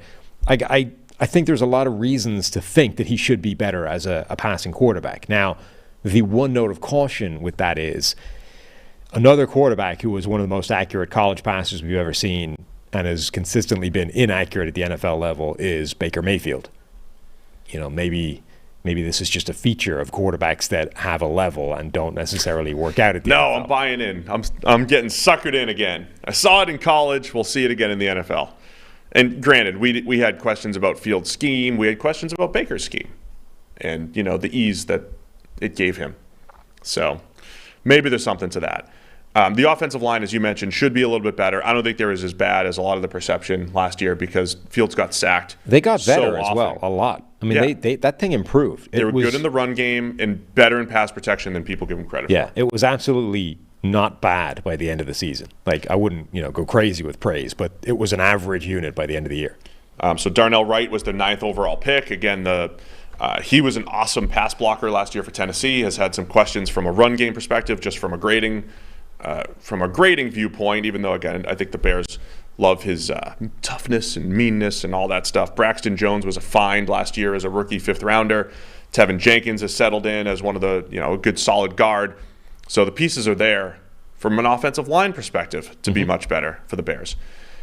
Defensively, they were also just pretty bad across the board. So this is where I think if you're looking at the Bears and it's like optimism on offense and optimism in year 3 for Justin Fields, the defense could be the thing that holds them back. Are they moving in the right direction? Definitely. I don't know if they still have enough on the defensive line or in the secondary. Yeah, so defense is an interesting discussion for them because I don't like a lot of the individual personnel moves that they've made. But almost all of the ones that I don't like, they've made a lot of them. No, they did. But almost all of the ones that they that he made that I don't like, they kind of insulated it with a backup option that I did like. So, and then you also got the question of how do you square their approach to, spending money in the right places? Like, they didn't want to pay Roquan Smith. They let him walk. They traded him away. And we, like I said a year ago, if you rewind how to fix the Bears in 60 seconds or whatever it was, that was part of it. Get rid of Roquan Smith. Take whatever's on offer so you don't have to pay him the contract he's looking for because he cannot justify it within this defense.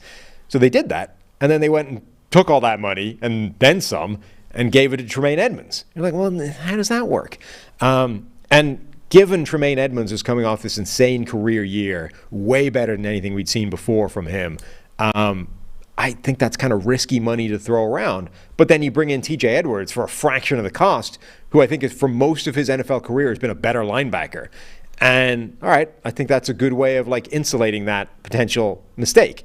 Tyreek Stevenson, as a draft pick, didn't love at all, but I love Terrell Smith, who they bring later on and could potentially jump him in training camp or to start on that team. That's still a live proposition. So, every step of the way, when there was a move I didn't like, they kind of not fixed it, but they potentially insulated any kind of catastrophe by bringing in a guy that I did like. But overall, you look at this and you say they've deployed quite a lot of resources, both in monetary terms and draft pick terms, and it doesn't look like they got that much better. No, they added a lot of depth, and some of these things need to hit. Tremaine Edmonds definitely coming off of a lot career. Of this needs to hit. A lot of it, yeah. Tremaine Edmonds coming off of a career year. I think they liked his length and zone ability and all those things. Him and TJ Edwards should definitely be an upgrade at linebacker. In the secondary, okay, what needs to hit? Eddie Jackson has played good ball at points in his career, but maybe not as much recently. I was a big Jaquan Brisker fan. I thought he had a nice season as a rookie. They haven't gotten, Jalen Johnson at corner heads into year 4. He's been up and down. Kyler Gordon, second-round pick, not great as a rookie. So a lot of questions when it comes to the secondary. Defensive line-wise, look, I like what Ryan Poles has done from a process standpoint. There'll definitely be a few individual players and draft picks. I know I've talked about Gervin Dexter and Zach Pickens, and before everybody in the chat tells me Gervin Dexter was playing in a two-gap system where he couldn't get off the ball and this and that. That's fine, but it's very risky taking a low-production defensive tackle in the second round and saying, okay, we'll just teach him how to be better at producing and at the NFL level. So I like the high volume of drafting. We'll see what happens with a lot of these draft picks. And it's going to be an intriguing year to see if the Gervin Dexters and Zach Pickens of the world on the defensive line can be a part of the future. I just think there's a lot more work to be done in the trenches for the Bears, and then maybe in the secondary of some of these young players like Kyler Gordon don't develop. Terrell Smith, your boy. Right. They seem to focus a lot on players that had specifically not been productive but have traits. And there's definitely a world where that makes some sense. There are players where that has succeeded. Traits usually work with guys who have had production. And again, my point is those guys were available. Right. But specifically taking guys that have not been productive who have traits is just, it has historically been a bad strategy, which is not to say that individually they can't work out. But if that's your plan, we're going to really target these guys, this group, this cohort of players that have been unproductive but have some traits, has been historically a really bad approach to take. So maybe the Bears are able to identify a couple of those guys that actually buck that trend and have or will produce. But as a strategy, it seems like a very risky place to put all your eggs. All right, let's get to the win total for the Chicago Bears. Right, 7.5. Who? Where were they last year? How many did they win? 3. Yes, that's right. Remember, what did you just remember? The Greg Gabe. Greg Gabriel. Yeah. I mean, if you're looking for a nice crotchety follow on Twitter, Greg Gabe, a Chicago Bears, former Bears GM, insider, expert, he was making fun of all the people that said, Bears over-unders 3. You idiots, they're 2-1. You want the tweet? Yes. I got it, word for word. Greg Gabe, back when they were 2-1 or whatever it was. September 20th or something. The, quote, experts said the Bears would only win 3 games all year. They've won 2 of their first 3. Do these same experts feel the Bears will go 1-14 the rest of the way? It's Classic. Turns out they did. Good. It was just good. And not because, look, I've been wrong before. It's just Greg's really good at just, being really confident about stuff. There's one thing to be wrong, right? We've all got bad takes out there somewhere. There's another one to be like, to give them the tweet where it's like, morons, look at you now. Like taking the victory lap after 3 games when there's still a sliver of a chance that it comes back to bite you in the ass, and then it comes back to bite you in the ass is just perfect. Oh, it's pretty awesome. So I wonder what Greg's probably got the Bears at 15 wins this year. He's always a glass half full type of guy. I mean, glass all the way full. So we're going 7.5. 7.5. So do they need to get to 8 wins? I'm going to go under. No, I'm going to go under too. 7. They go 7-10 next year, though. I'm going to predict they go 7-10, and in 2024 they're the favorite to win the NFC North. Okay. Because they'll have another offseason. I don't know. We'll see what happens. We'll go under, though, for the Bears. The Bears. The Lions are up next. Might see them next week. The live Lions? and in person. Detroit Lions. They are America's darling. 9-8 last year. Did not make the playoffs. They're apparently not PFF projected win darlings, though. They're only an 8.79. Interesting. So PFF maybe not buying in. Well, that's because the late Dr. Eager is no longer here to cook the numbers. Yeah, he's not here to restore it. The Lions started off really slow last year. Defense was terrible, and then they started to, put it into high gear and get moving. Ben Johnson, great job as offensive coordinator. You loved him. We've talked him up quite a bit, but they had a lot of open throws. Mm-hmm. We had Mike Sando on the show last week talking about QB tiers. He's like, what's up with Jared Goff? Anytime his offenses do well, they give credit to the offensive coordinator. Anytime the offense doesn't do well, they say, hey, it's because they had Jared Goff. And it's like, well, Jared Goff's just a mid-tier quarterback. He's good. He's solid. Playmakers are good. Offensive line is good. Defense was much better down the stretch, and they're young. This is supposed to be the Lions' year in the NFC North. It's supposed to be. Yeah, I mean, I continue to like the moves that they've made, throughout this rebuilding project. I mean, this has been a multi-year process with the new regime that they brought in, new general manager, new head coach, and they've done, I think, a really good job. And even when they've goofed, they've done a really good job of fixing it quickly, like not letting that be the thing that derails the entire project, right? When you make a mistake and then spend the next 3 years either waiting for it to come good or having to reboot the whole cycle again, they've fixed gaps where they've missed really well. And they did that. That was, I think, the feature of the offseason this year, like bringing in Cameron Sutton, C.J. Gardner-Johnson, Emmanuel Mosley, like for a secondary that had been a weakness and a problem. They were like, let's just guarantee a baseline of solid play. And then if we can get better than that, gravy. So like across the board, I think they've done a really, really good job of this. And their draft got criticized quite a lot. Some of our comments made it onto their little draft video. You, me, and Renner, in fact, even though Renner wasn't here at the time. I didn't realize that was my voice kicking it off. Yeah, you had the opening words of the video. Maybe when I played it, it already skipped over my voice, and I just heard your... And then my part was, some might say, misrepresented, edited in such a way that it was left off the positive comments that I gave. We should clear the air with the social team next week when we're in town. Absolutely. But as much as, the only pick that I really had any serious issue with was the Jahmyr Gibbs pick that early in the draft. They made a big deal out of, he wouldn't have made it further. To me, that's just an indication of, okay, but that's just, you then just accept that. He won't make it to our next pick. Fine, then you don't draft him because it's not worth it at that pick. They did, whatever, fine. They can make something special out of him in that offense potentially. But the draft should have theoretically added a lot of quite good players that can make an impact quite quickly, which will make this team better. The long way around is saying it's a project that's been moving in the right direction, doing a good job. I think this offseason only poured gas on that. The Lions' hype, I think, should be for real. So we got Goff as a good, solid quarterback who, when you've got the right play caller and some playmakers, he's going to distribute it and, you can create some offense. And that's what they have. Amon-Ra St. Brown, who has turned into one of the better possession receivers in the NFL. Love the speed that they've added. Jamison Williams is suspended for the first, was it 6 games for him? Yeah. But when he comes back, his speed, Khalif Raymond and his speed, Jahmyr Gibbs, we just saw him cooking a linebacker the other day, so we know he's already worth the draft pick.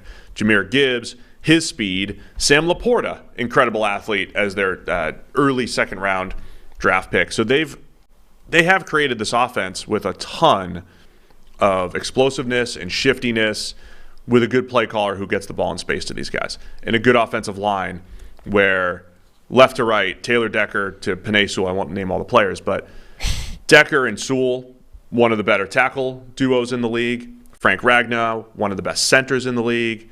Solid guard tandem. They're kind of like the Browns on paper from an offensive line perspective. Top 3 to 5 offensive line potential here. They're one of a number of teams who last year had one position group that just could not stay healthy.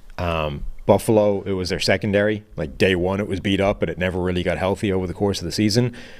The Lions just had this revolving door on the interior of that offensive line. Like they were cycling through every single week. It seemed like they had a different guard, center, guard combination, and most of them were underperforming when it came to the backups or guys playing hurt.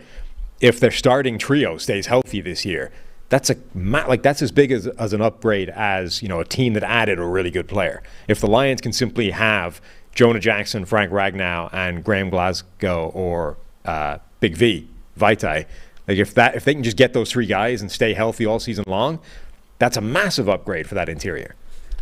So I like the offense. The one thing we always have to like explain our Jared Goff takes and everything. He's had similar grades. He had a similar grade last year as he did like the year that he got moved on from with the Rams. And so the on-field production for Goff has been a little bit dependent on, like I said, playmaker, play caller, and a little bit of luck. Last year he had some interception luck. Stats ended up very good.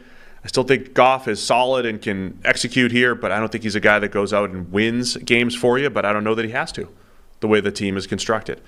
The Gibbs thing is going to be fascinating if they try to – look, if people are trying to justify the Gibbs pick, like somebody said, eat that, Sam, when I posted the good Gibbs play.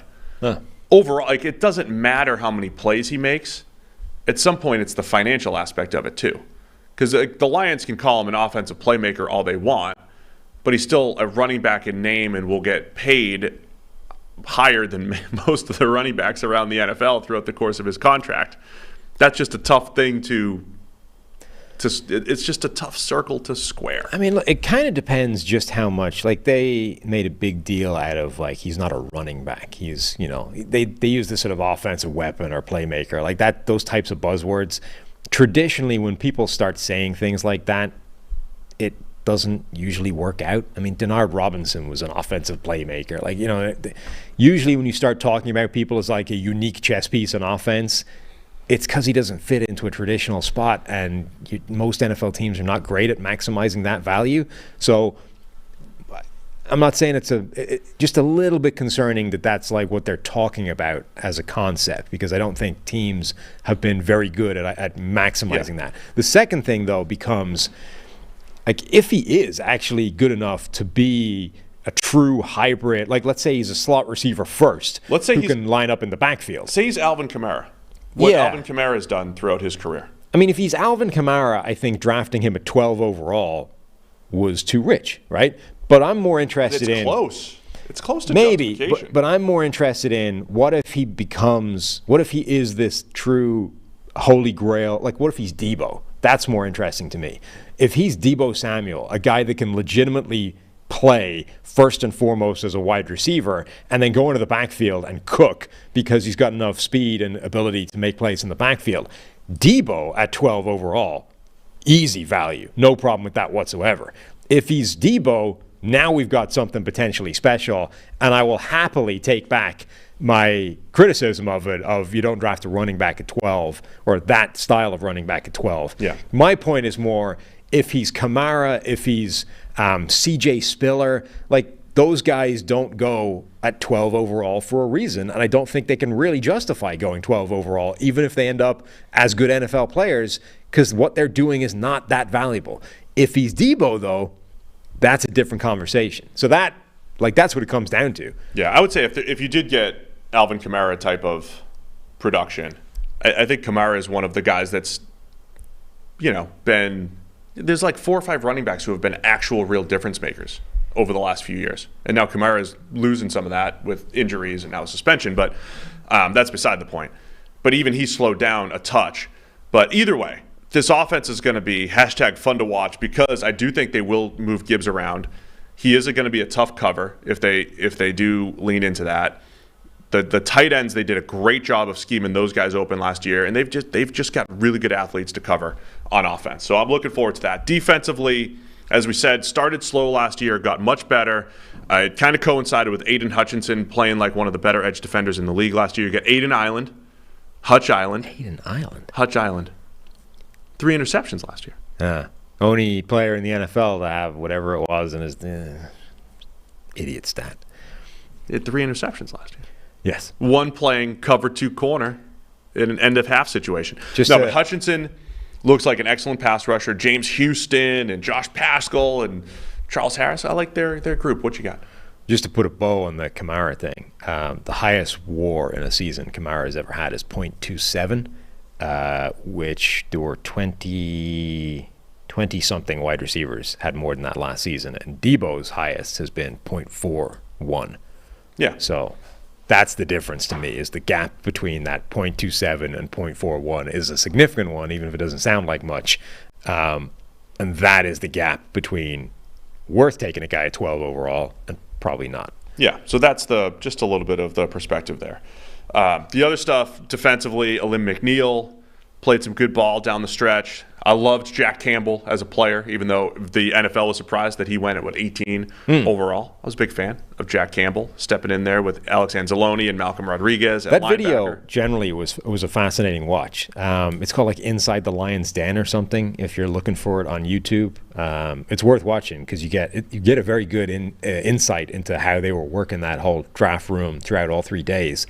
One thing that struck me is I kind of feel like every team. The draft boards are so different that every team can come out of the draft thinking they nailed it. Yeah. Every pick seemed like the Lions were like, I can't believe this guy's still on the board. This is amazing. And they're celebrating, elbowing Dan Campbell in the ribs, in celebration. They think they nailed every draft pick because they couldn't believe their luck that the player they love the most slid all the way to 45 for Brian Branch or whatever. I kind of feel like every team's going to think the same way. Can you believe that this guy's still on the board? Yeah, because everyone else thinks he's a 5th rounder. It just struck me as kind of funny that I think because we're all working from blind information. Nobody knows how anybody else ranked the players. I feel like everybody thinks they nailed it just because. Yeah. The Lions That's are how saying. I look when I'm I can't believe these model players are still there. Don't they realize the hit rate? Yeah, I think the Lions are saying, was it 18 guys that they had with a first-round draft grade? It was in the teens somewhere, between 10 and 20 somewhere. And Brian Branch was one of them, right? He goes at 45 or whatever, and they're making case that he might be the best defensive player in the draft, which I don't disagree with, by the way. Oh, yeah, I think that's all. But it's just kind of hilarious that there's another team out there being like, Brian Branch is like a 7th rounder. We're not even looking at him. And that's why he lasts to 45, And that team is probably like, can you believe that Tyreek Stevenson was still sitting here in the draft? We nailed it. Jackpot, baby. So anyway, the biggest story I think of the Lions offseason was they needed to make the secondary better. Yep. They needed to invest in the secondary. And for relatively cheap, brought in Cameron Sutton from the Steelers, Emmanuel Mosley from the 49ers, and C.J. Gardner-Johnson from the Eagles. Sutton has inside-outside ability. Mosley's coming off an injury, and you get him for a 1-year, $6 million flyer. Gardner-Johnson, safety, slot, hybrid. Brian Branch comes in, safety, slot, hybrid. There's a lot as a second-round pick who might be the best defensive player in the draft, as you said. Big Brian Branch fans here. Great football player. It is very intriguing what they've done in that secondary. Plus, Kirby Joseph made some nice plays at safety last year as a rookie. There's a mix of youth, there's a mix of veterans, but the secondary should be much better than it was the totality of last year, where again they started really, really slow and got better as the season wore on. Yeah, the secondary was a weakness for them last season, and it shouldn't be this year. So that's a huge thing. You running out of juice here? No, I'm just that I made that point already, so I'm done with it. Oh, okay, we're good. Going back to the pass rushers, Aiden Hutchinson, I think Rick Spielman, friend of the show here, he was at practice the other day watching joint practice. He loves how Aiden practices. Yeah? Thinks he's double-digit sack season coming up here. Double-digit sack season. Which means last 17-game schedule. You got more opportunities. But he loves what you saw from Aiden Hutchinson. Our grades also thought he was very good. He was grading as an all-pro on the back end of the year. If he simply picks up where he left off and does it over a 17-game schedule, not only will he have a double-digit sack year, he'll be, an all-pro threat. I want to see if James Houston can keep the ridiculous streak that he had. 6th-round pick out of Jackson State last year, former Gator. 88 pass rush grade on just 92 rushes. Probably the best 100 rush debut that we've seen since Cameron Wake. Since Cameron Wake. Can I get, where's my filter? How many actual sacks did he have? 7? Houston? Yeah. Something like that, yeah. Something like 7 sacks in like 7 games. But it was one of those where the sacks matched with the pass rush grade. Like those were real. If they've got to find their undersized rusher. 8 sacks. 8. On 92 pass rushing snaps. Why do we only have 7 here? Interesting. Anyway. I like what the Lions have done on the defensive line as well. So, why is everybody high on the Lions? Because they've spent a couple of years building this thing up. Yeah. Offensive line from nothing to one of the best. Playmakers from nothing to at least middle of the pack with a good play caller. Defensive line much better. Secondary looks more playable than anything they've had in the last 5 years. Let's get to the over-under here. What's the win total here for the Lions?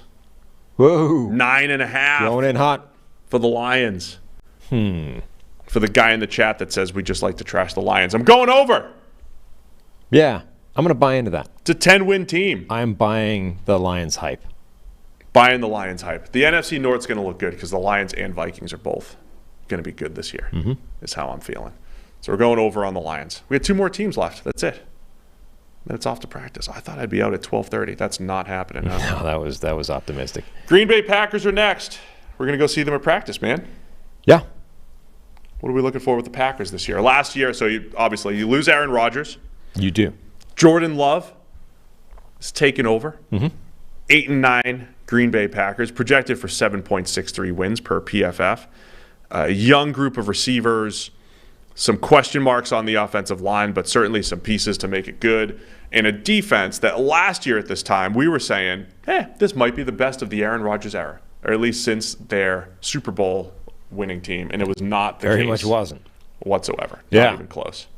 But it's another case of I don't think that was necessarily just a crazy thing to say, and the bedrock of why people were saying it last year is still there. So it might be this year that defense looks a lot better. So let's start on the offensive side of the ball. Jordan Love, we'll get a good look at him today. It seems like camp has been uneven for Jordan Love. You get some bad days, and then all of a sudden you get some sidearm touchdowns in the broadcast scrimmage that they had. Playmaker-wise, it's Jordan Love throwing to Christian Watson, who was just unbelievable last year in the second half of the season in particular as a deep threat. Romeo Doubs, who had all of the hype last year at this time, and to me that might show up a year later, right, for Doubs, where he's still a very good, sound receiver to maybe be a possession threat opposite Christian Watson as a deep threat. But it all comes down to Jordan Love, who, when we saw him in the preseason, gave you the Utah State stuff, right? Like, oh, there's a couple special throws, and then, like, here's some YOLO balls into the end zone on first down. Yeah. And then Love had, like, 10 really good plays against the Eagles in relief, and it's like, oh, he's turned the corner. Wait till they turn it over to Love. So one of the biggest stories in the NFL this year, Jordan Love in the whole transition from Aaron Rodgers to the Jordan Love era. Yeah, and I feel like because we look at the small snippets of Jordan Love play and we see bad and we see incredibly good, we feel like he has this amazingly broad range of outcomes. Like he could be terrible, not viable, not the answer, we move on after a year, or he could be, theoretically, he could put it all together and be the next one of these series of toolsy quarterbacks that somehow become an awful lot of a better player at the NFL level than they were in college. He could also just be a quarterback that stylistically is wildly volatile, and we're effectively looking at some version of Jameis Winston here, right? Which would tally with what he's always been, which is the thing. Like, if you look at his college career, it was one of those weird ones where, you know, he had a bad final season. His best season was the year before that, where he had a much better grade, much better numbers across the board, and then, you know, things changed around him and he didn't respond well to that at all. But if you roll up all of his college career, you end up with a guy who had a big-time throw rate of 5.5%, which is pretty high. It would be very high in the NFL. It's less high at the college level where the extremes are wider. But it's a big number. And a turnover-worthy play rate of 4.2%, which is pretty large at either end. That'd be high in the NFL. And it's pretty damn high in college as massive. well. Like, I mean, I'm just saying, like, if you had that in the NFL, you're among the worst. If no, you're of doing course. That in college, but the point being, we're looking at a player who is high at both ends of the spectrum. He's going to make a lot of big plays, and he's going to make a lot of bad plays, and that's kind of the player we're dealing with. And we're dealing with extremely small sample sizes every step of his NFL career, but every step, that's kind of what you see, right? It's a guy who's going to make some crazy plays. Like, even that highlight reel of here's the 12 plays he had in the televised scrimmage or whatever. It's a bunch of bad misses and then a crazy Patrick Mahomes style sidearm rolling to his left type of play. It's like, all right, that's pretty much what he is, right? Yeah, it's going to be interesting to see. This is a team with Aaron Rodgers, who was not terrible last year. He did not play nearly at the same level as he did during his MVP seasons. But he was, Rodgers a little up and down, uncharacteristically threw the ball into coverage a few more times than he usually does, missed a few more throws, but all while dealing with a receiving core of just rookies, right? Young guys trying to figure. Sammy Watkins early in the season and Dobbs, who we mentioned, who has to replace Devontae Adams, right? They were trying to replace Devontae Adams last year. Can they actually be better this year by almost certainly downgrading at quarterback? I mean, do you think Love has a chance to be better than what Aaron Rodgers is at 39, 40 years old? I don't know if he's there yet. I mean, maybe he does. Surprise. And the Cinderella story of the Packers going from Brett Favre to Aaron Rodgers is completed with, oh, by the way, here's the gem, Jordan Love. But I think he probably ends up mid-tier to bottom-tier NFL quarterback this year. And that's why I think the win totals, et cetera, are pretty low in Green Bay. Like, I agree with you generally. I think the chances of Jordan Love this year being better than even Aaron Rodgers last year are fairly minimal. Like, Rodgers last year, those numbers we talked about, he had a 5.7% big-time throw rate. That's pretty damn good. And one of the big uptakes was he had a 2.9% turnover-worthy play rate, which is like a percentage point higher than Rodgers typically is. He put the ball in harm's way significantly more often last year than he usually does. And then the general production was down overall, 6.8 yards per attempt, et cetera, et cetera. And a PFF grade of 77.5, which is like almost 15 points down on where it was when he was back-to-back MVPs. It still wasn't bad. Like, if Jordan Love hits that, I would say that's in the higher range of his outcomes than like the negative side. That would be, towards the good end of his bell curve distribution range.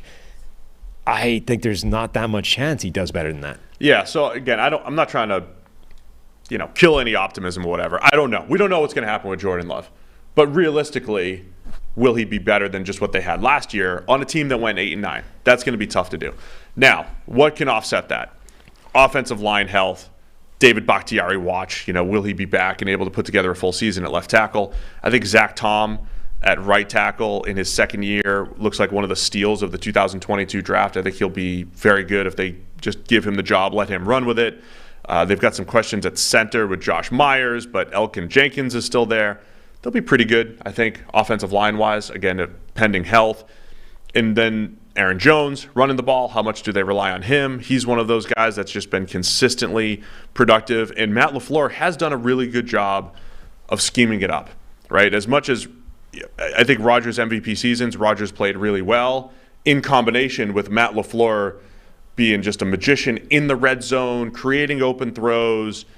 There's something to that, right? This offense can function if, Jordan Love. We'll see what happens. If they can at least get consistent play from him. And I don't care if he misses throws.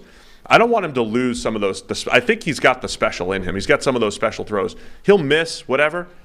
I don't want him to lose the special. If he still has that, it's going to be an intriguing year, I think, for the Packers. Yeah, the question will be, so I think the chances are that he has a better year than Aaron Rodgers did last season are fairly minimal. But the supporting cast around him should be significantly better than was around Rodgers last year, because theoretically, Christian Watson should be better in year 2 than he was in year 1. Theoretically, Romeo Doubs should be better in year 2 than he was in year 1. And that's before you get to the additions of guys like Jaden Reed in the draft, the 2 tight ends they drafted, Luke Musgrave, Tucker Kraft. Musgrave in particular has been getting rave reviews in training camp, etc. So the supporting cast generally around Jordan Love should be a lot better. So even if he has the same performance as Aaron Rodgers, let's say he matches him throw for throw, the results of those throws should be better because the guys he's throwing to will be better. So it's definitely not true to say that if he just matches Rodgers last year, they'll be exactly the same as they were a season ago. That should still be an improvement for this team. And then we get to the other part, which we mentioned up top, which is, like, what if the defense is dramatically better than it was a year ago because they were supposed to be? All right, let's look to that side of the ball. Rashawn Gary is coming off an injury. He's just getting back to practice, but he, in the last year and a half or so of his career, has developed into one of the better pass rushers in the NFL. You got Preston Smith. They drafted Lucas Van Ness as an outside backer / inside pass rusher. So they're always rolling about 3 deep in Green Bay when it comes to that stuff, and looks like they are again. Devontae Wyatt's one of the guys I'll be watching today at camp. Yeah. One of last year's Georgia first-rounders who did not play a ton last year but was solid when he was out there. Kenny Clark. TJ Slayton's played pretty well up front for them. So, again, when we talk on paper, it's a pretty good unit, especially if Rashawn Gary's back and feeling good. Yeah, I mean, huge. And look, there were big regressions. Defensive line here. Right, but even beyond the defensive line, there were big regressions from a lot of players last year. Eric Stokes took a big step backwards after really impressing early in his career. I think it's a big season for Devontae Wyatt in particular. Didn't play much, was barely given an opportunity. I didn't think he didn't even flash when he was given the opportunity. I felt I was expecting more from him right out of the gate, even for a guy that was being limited by the number of snaps that he had. I certainly want to see a lot more from him this year, even independent of scaling up his workload, which should happen. Like, it's a talented group. I mean, there was a reason people were talking about it being the best defense it's ever been next to Aaron Rodgers. This group should be a lot better than it was a year ago, even before you get to the guys that they've added, like Lucas Van Ness, et cetera, and whatever he can look like day one. And I wasn't wild on him as a prospect, but I think what he's good at should play.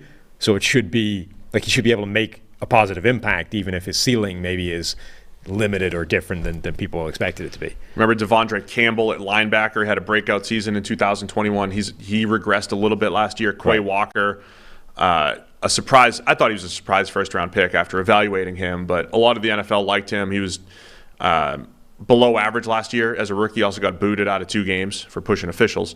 But he, if he gets a little bit better next to Devondre Campbell, to me though, it will come down to the secondary. You mentioned Eric Stokes and his regression. I think part of the optimism last year was like, year 2 of Eric Stokes plus Jair Alexander looking like maybe the best corner in the NFL in 2021, plus Rasul Douglas, who was very good in 21 and like a very good scheme fit for Green Bay. That looked like an incredible trio to go with Darnell Savage at safety, who'd he's had a bit of an up and down career. He heads into his last year with the squad. So the bounce back potential is there in the back 7 across the board for the Packers. Linebackers, corners, and safeties. I also think they employ a slightly different brand of football? Not that, like, Rodgers didn't really throw the ball a ton for an elite quarterback. Are they going to lean on the run game a little bit more, try to shorten games a little bit with Love, lean on more play action, lean on Christian Watson in some big plays, but also the defense, right? Trusting the defense a little bit more in shorter games and fewer, shootout type of situations. That could help the defensive side of the ball as well. No, absolutely. I have confidence generally that this defensive side of the ball will take a step forward and be better than it was a season ago. And these are reasons. All of these things, everything around Jordan Love should be better than it was last year, I guess, is the overriding feeling of this. But the entire team's potential rides on how good Jordan Love plays within that. On top of that, we just discussed the Bears and the Lions. Like, the NFC North is not great. It's not like the AFC. Right. It's not like the AFC North. There'll be some games to steal for sure. And see if Jordan Love is a Bears killer like Aaron Rodgers. If he owns them. I mean, did he bequeath his ownership now that he's out of the division? I think he's going to ease into ownership and see what happens. Okay. I don't know if Jordan's ready to declare that yet. So Packers also high volume draft offensively. A guy like Jaden Reed is getting a lot of play, moving him around on offense. I'm intrigued by the creativity on offense, plus the potential in the defense. High volume draft by the Packers, so you might get some underrated performances. They kind of come out of nowhere because they've just added so much youth over these last couple of years. To me, it feels a bit like a transition year, but we'll see.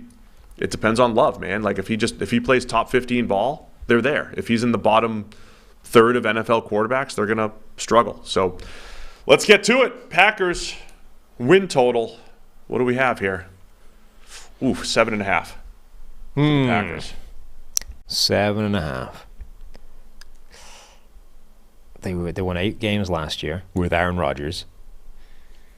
Everything else around the quarterback should be better, but the quarterback's probably going to be worse. I'm going to go under. Okay. I'm going to go. I went over for the Lions, under for the Bears. I'll go under too. 7-win team. 7-win Love. 7-win. I can't wait to see Love though.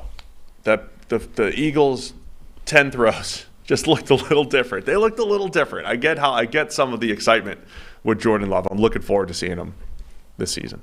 I mean, the Eagles game was just his regular performance minus a turnover-worthy play, which might be a case of I understand. 9 dropbacks. The 10th drop back would have been the one that he beans right in the face of a linebacker. I'll tell you what's fun about all of it though is we would talk for years about taking a quarterback and stashing him and developing him.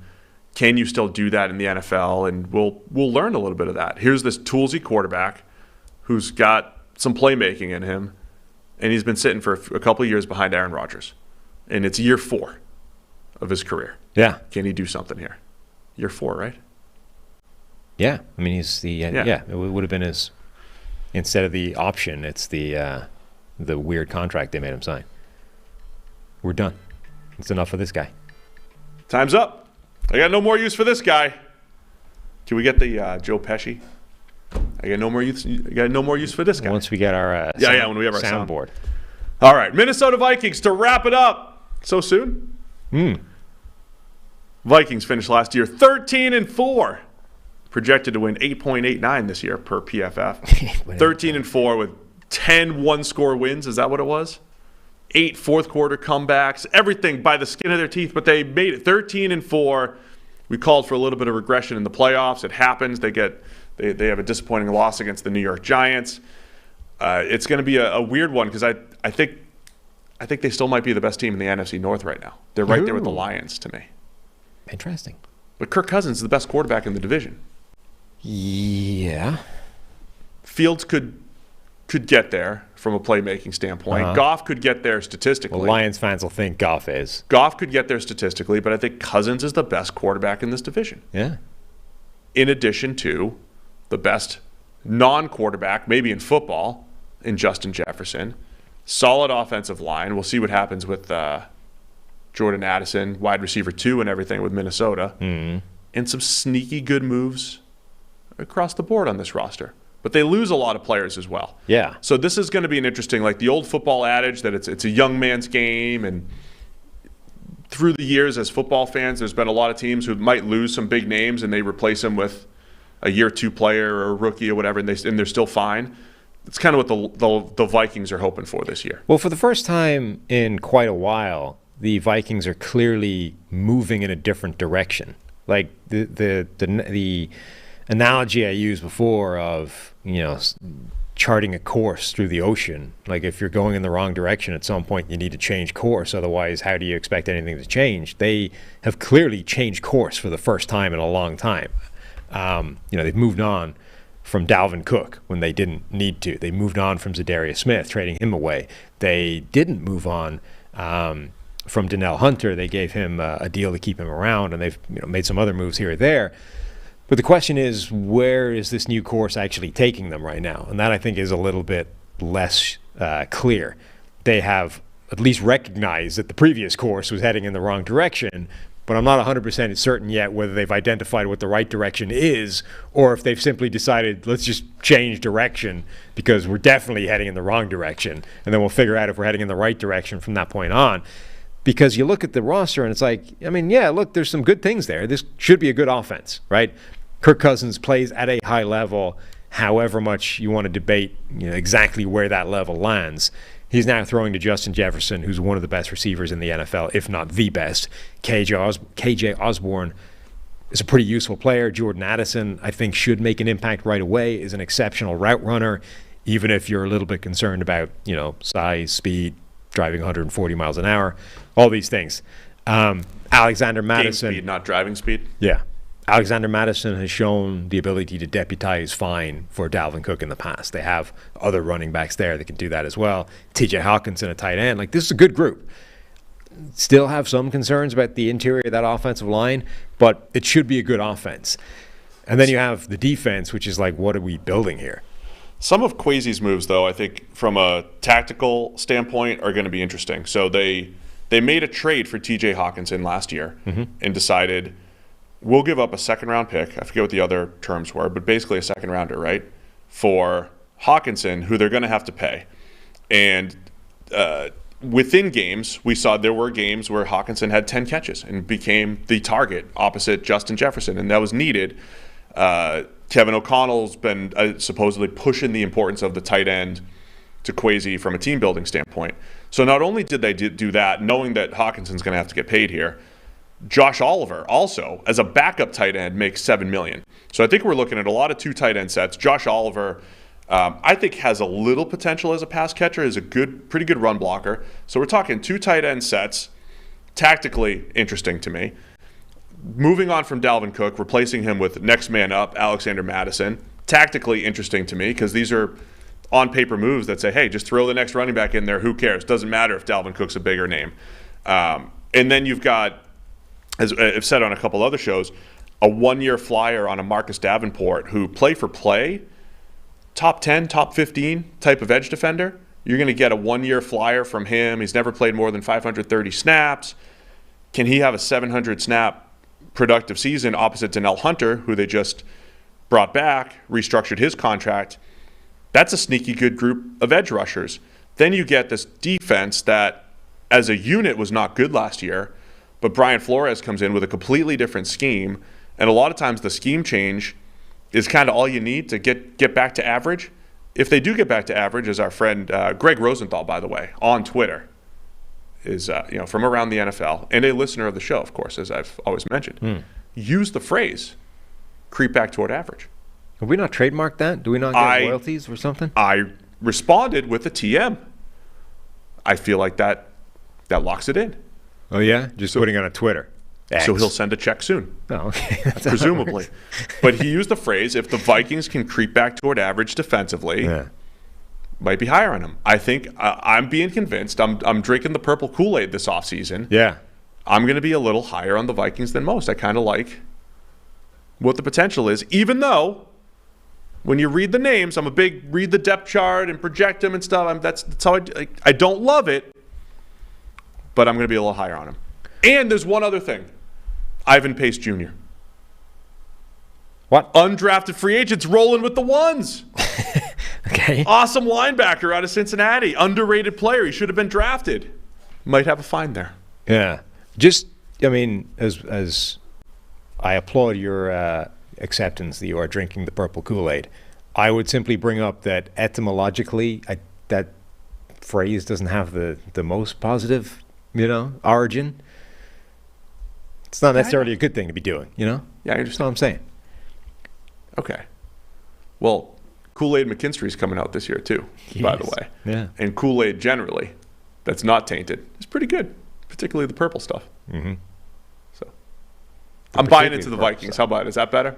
Sure. Not that they're going to win 13 games. That's what's weird, right? Like the normal analysis is They overachieved. They won 13. They're going to regress. So you're buying into them basically going back to being what they always are, which is like a slightly either side of 500 team who's probably owning. They might be like a real 10-7 type of team, but a real 10-7 that's better when they get into the playoffs. You know what I'm saying? Like when they might be 10-7, and I might feel much better about them at 10-7 going into the playoffs than I did last year at 13-4. Maybe they can win some games. Well, this is kind of what I mean about this idea of we've changed course, but we might still be lost in the ocean. Like I'm buying into them to be what they've always been for the last 5 years, other than last year where they caught the good end of variance and won all these close one-score games and ended up with 13 wins. Like they're functionally the same team again, despite changing things, which is slightly weird. It takes time. So, but it does. So the defense is the thing I'm most interested about. Like the offense is the thing that hasn't changed that much, other than letting go of Dalvin Cook and trying to reset the contracts and the salary cap situation and that kind of thing. The defense, though, is where it gets really interesting because they've had a lot of turnover, and maybe the most important change is at coordinator, where they've gotten rid of Ed Donatel, whose scheme was kind of disastrous last year, and brought over Brian Flores, who has traditionally run a 180-degree opposite type of scheme to the one Donatel was running, like heavy man coverage, most man coverage in the league type of scheme versus a very zone-heavy system. So now we've got all these incumbent players that were already there playing in this zone scheme have to play something completely different and fairly different to anything any of them have run. Certainly the ones that have been there for a period of time. You've got... That's where Ivan Pace fits in well, because he's an incredible blitzer. Right. The way Flores likes to send his linebackers, that in particular is intriguing to me. Then you've got, so you're saying, okay, what are Kwesi's moves personnel-wise? What has he been doing? Like, arguably, all of his most important defensive draft picks have yet to do anything. I mean, Lewis Seen last year broke his leg, but he's not running with the ones yet. You've got Andrew Booth Jr., the cornerback. Again, injuries have been an issue for him. Also not running with the ones. Mekhi Blackman, a guy we really like this year, drafted, might be getting to the stage where he's running at the ones. But generally speaking, the picks that he's made to come in and fix this thing are not factors yet. Yeah, I mean, that's for all my buying in, not Kool-Aid drinking. Yeah. Buying into the Vikings. The scariest part is the cornerback depth chart in a system that's going to rely on them. So, when I'm watching the Vikings this year, and even in the preseason might tell a little bit, but not really. Right. How are they going to roll out there schematically? Is Flores going to ease into his ability to play man coverage? Because there's just nobody with any kind of track record on the cornerback depth chart right now. As much as we did like Mekhi Blackman, the other guys are Caleb Evans, Jawan Williams, former Patriot, who's rarely been on the field. Andrew Booth, who you mentioned, is, early second-round pick who hasn't done much yet. Tate Gowan. There's nobody. There's nobody with any sort of track record. No. So are you going to be able to play man coverage with those guys? Byron Murphy, who probably play the slot, but you could move around a little bit. So that could be an obvious concern for the Vikings. Yeah. I'm just saying we've seen historically sometimes the scheme change just makes it a little better than it was. No, there's definitely and it's hard to not, like last year some of the grading on players was fine. Like they actually had a decent pass rush last year in Minnesota, like off the edge with Hunter and Za'Darius. Some of the players played well. Schematically, though, we saw Daniel Jones had an ocean to throw into. There were 5 quarterbacks last year. I remember looking at this. 5 or 6 quarterbacks last year had their best game from a PFF grade standpoint against the Vikings. Mac Jones and Jared Goff and Daniel Jones and Dak, I think. Like, they all had their very best game against the Vikings. It's unlikely that – I don't think that was just the defensive depth chart. Not that it looks that much better this year, but I don't think that was just the depth chart. Like, that's changing this year.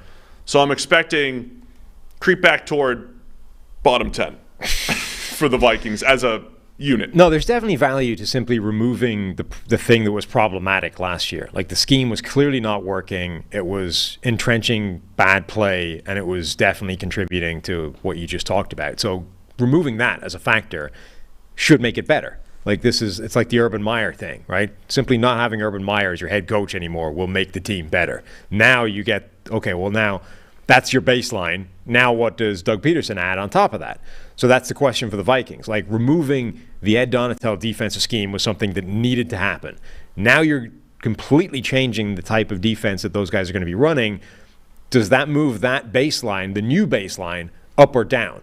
So the baseline should go up from not having Ed Donatel in there. But then does adding Flores make that go up or down, given like a polar opposite scheme to what these guys were running? And how much? Like, that, I think, is an open question. I mean, this is completely unrelated, but if Stephon Gilmore got traded to the Cowboys this offseason, if you just added like a Stephon Gilmore to this defense and pushed everybody down the corner depth chart and have the familiarity with Flores, I'd be just that one move, which doesn't exist, but just that one move would help a lot for the Vikings, right? They don't have that number one corner to lean on, so I'm interested to see what they do defensively. Just to circle back to the offense really quick. When I'm looking at offensive lines, when 4/5 of the offensive line you feel pretty good about, I think the Vikings might be in that spot. Garrett Bradbury got better. He's at least average now at center. I feel good about it. 2 or feel 3. Good about 3/5. The 2 tackles, Darisaw and Brian O'Neill.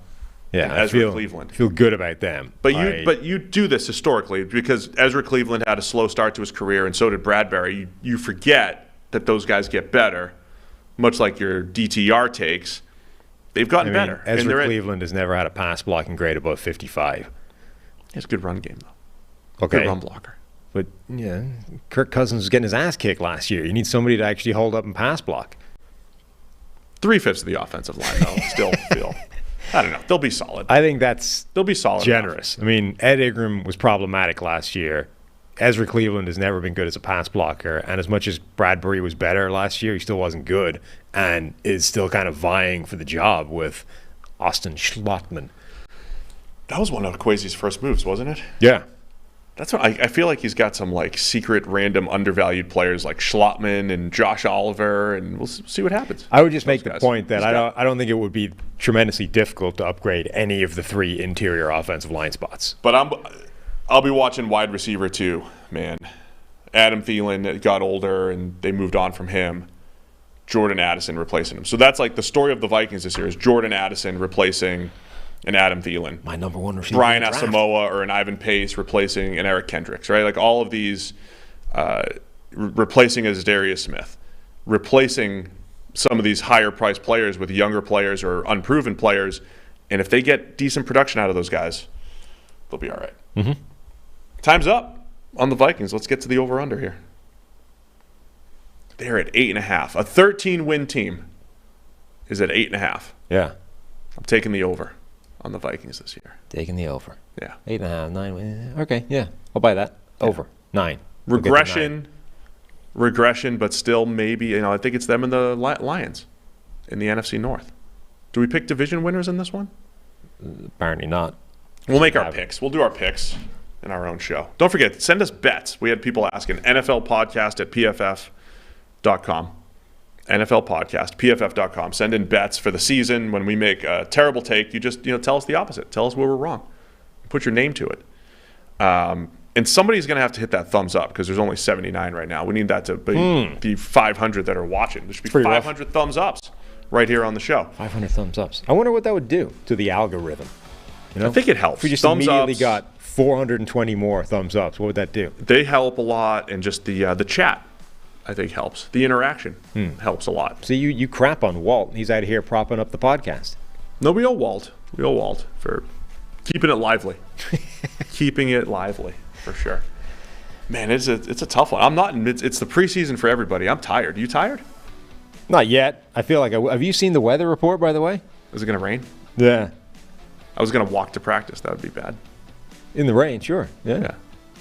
They're not going to cancel it on. Well, we get the indoor bubble now. Did they move it into the bubble? Can we go to the bubble? Will they let us into the bubble? Or how you get to the bubble? No media. It's parking lot. The bubble that Joe built. Never existed until Burrow showed up in town. All right, well, thanks to everybody for tuning in. That was our first preview. We're a quarter of the way through the league. We're not going to do them all in order, but you'll see them slow roll out. AFC and NFC North today. Let us know which divisions you want next, and we'll do that. We love you, Walt. We appreciate the interaction. We really do. He's not a bot. as someone said. It's not a bot. Look at you, just week on week trying to get back in Walt's good graces. Yeah, because maybe I've been harsh. Like podcast memes guys saying maybe I'm too harsh through his memes. Be nice to Walt. Uh-huh. Oh, Bengals practice. It's coming up. Yeah. Time to go. All right, Sweet. thanks to everybody for tuning in. We'll be back again tomorrow. More PFF NFL podcast.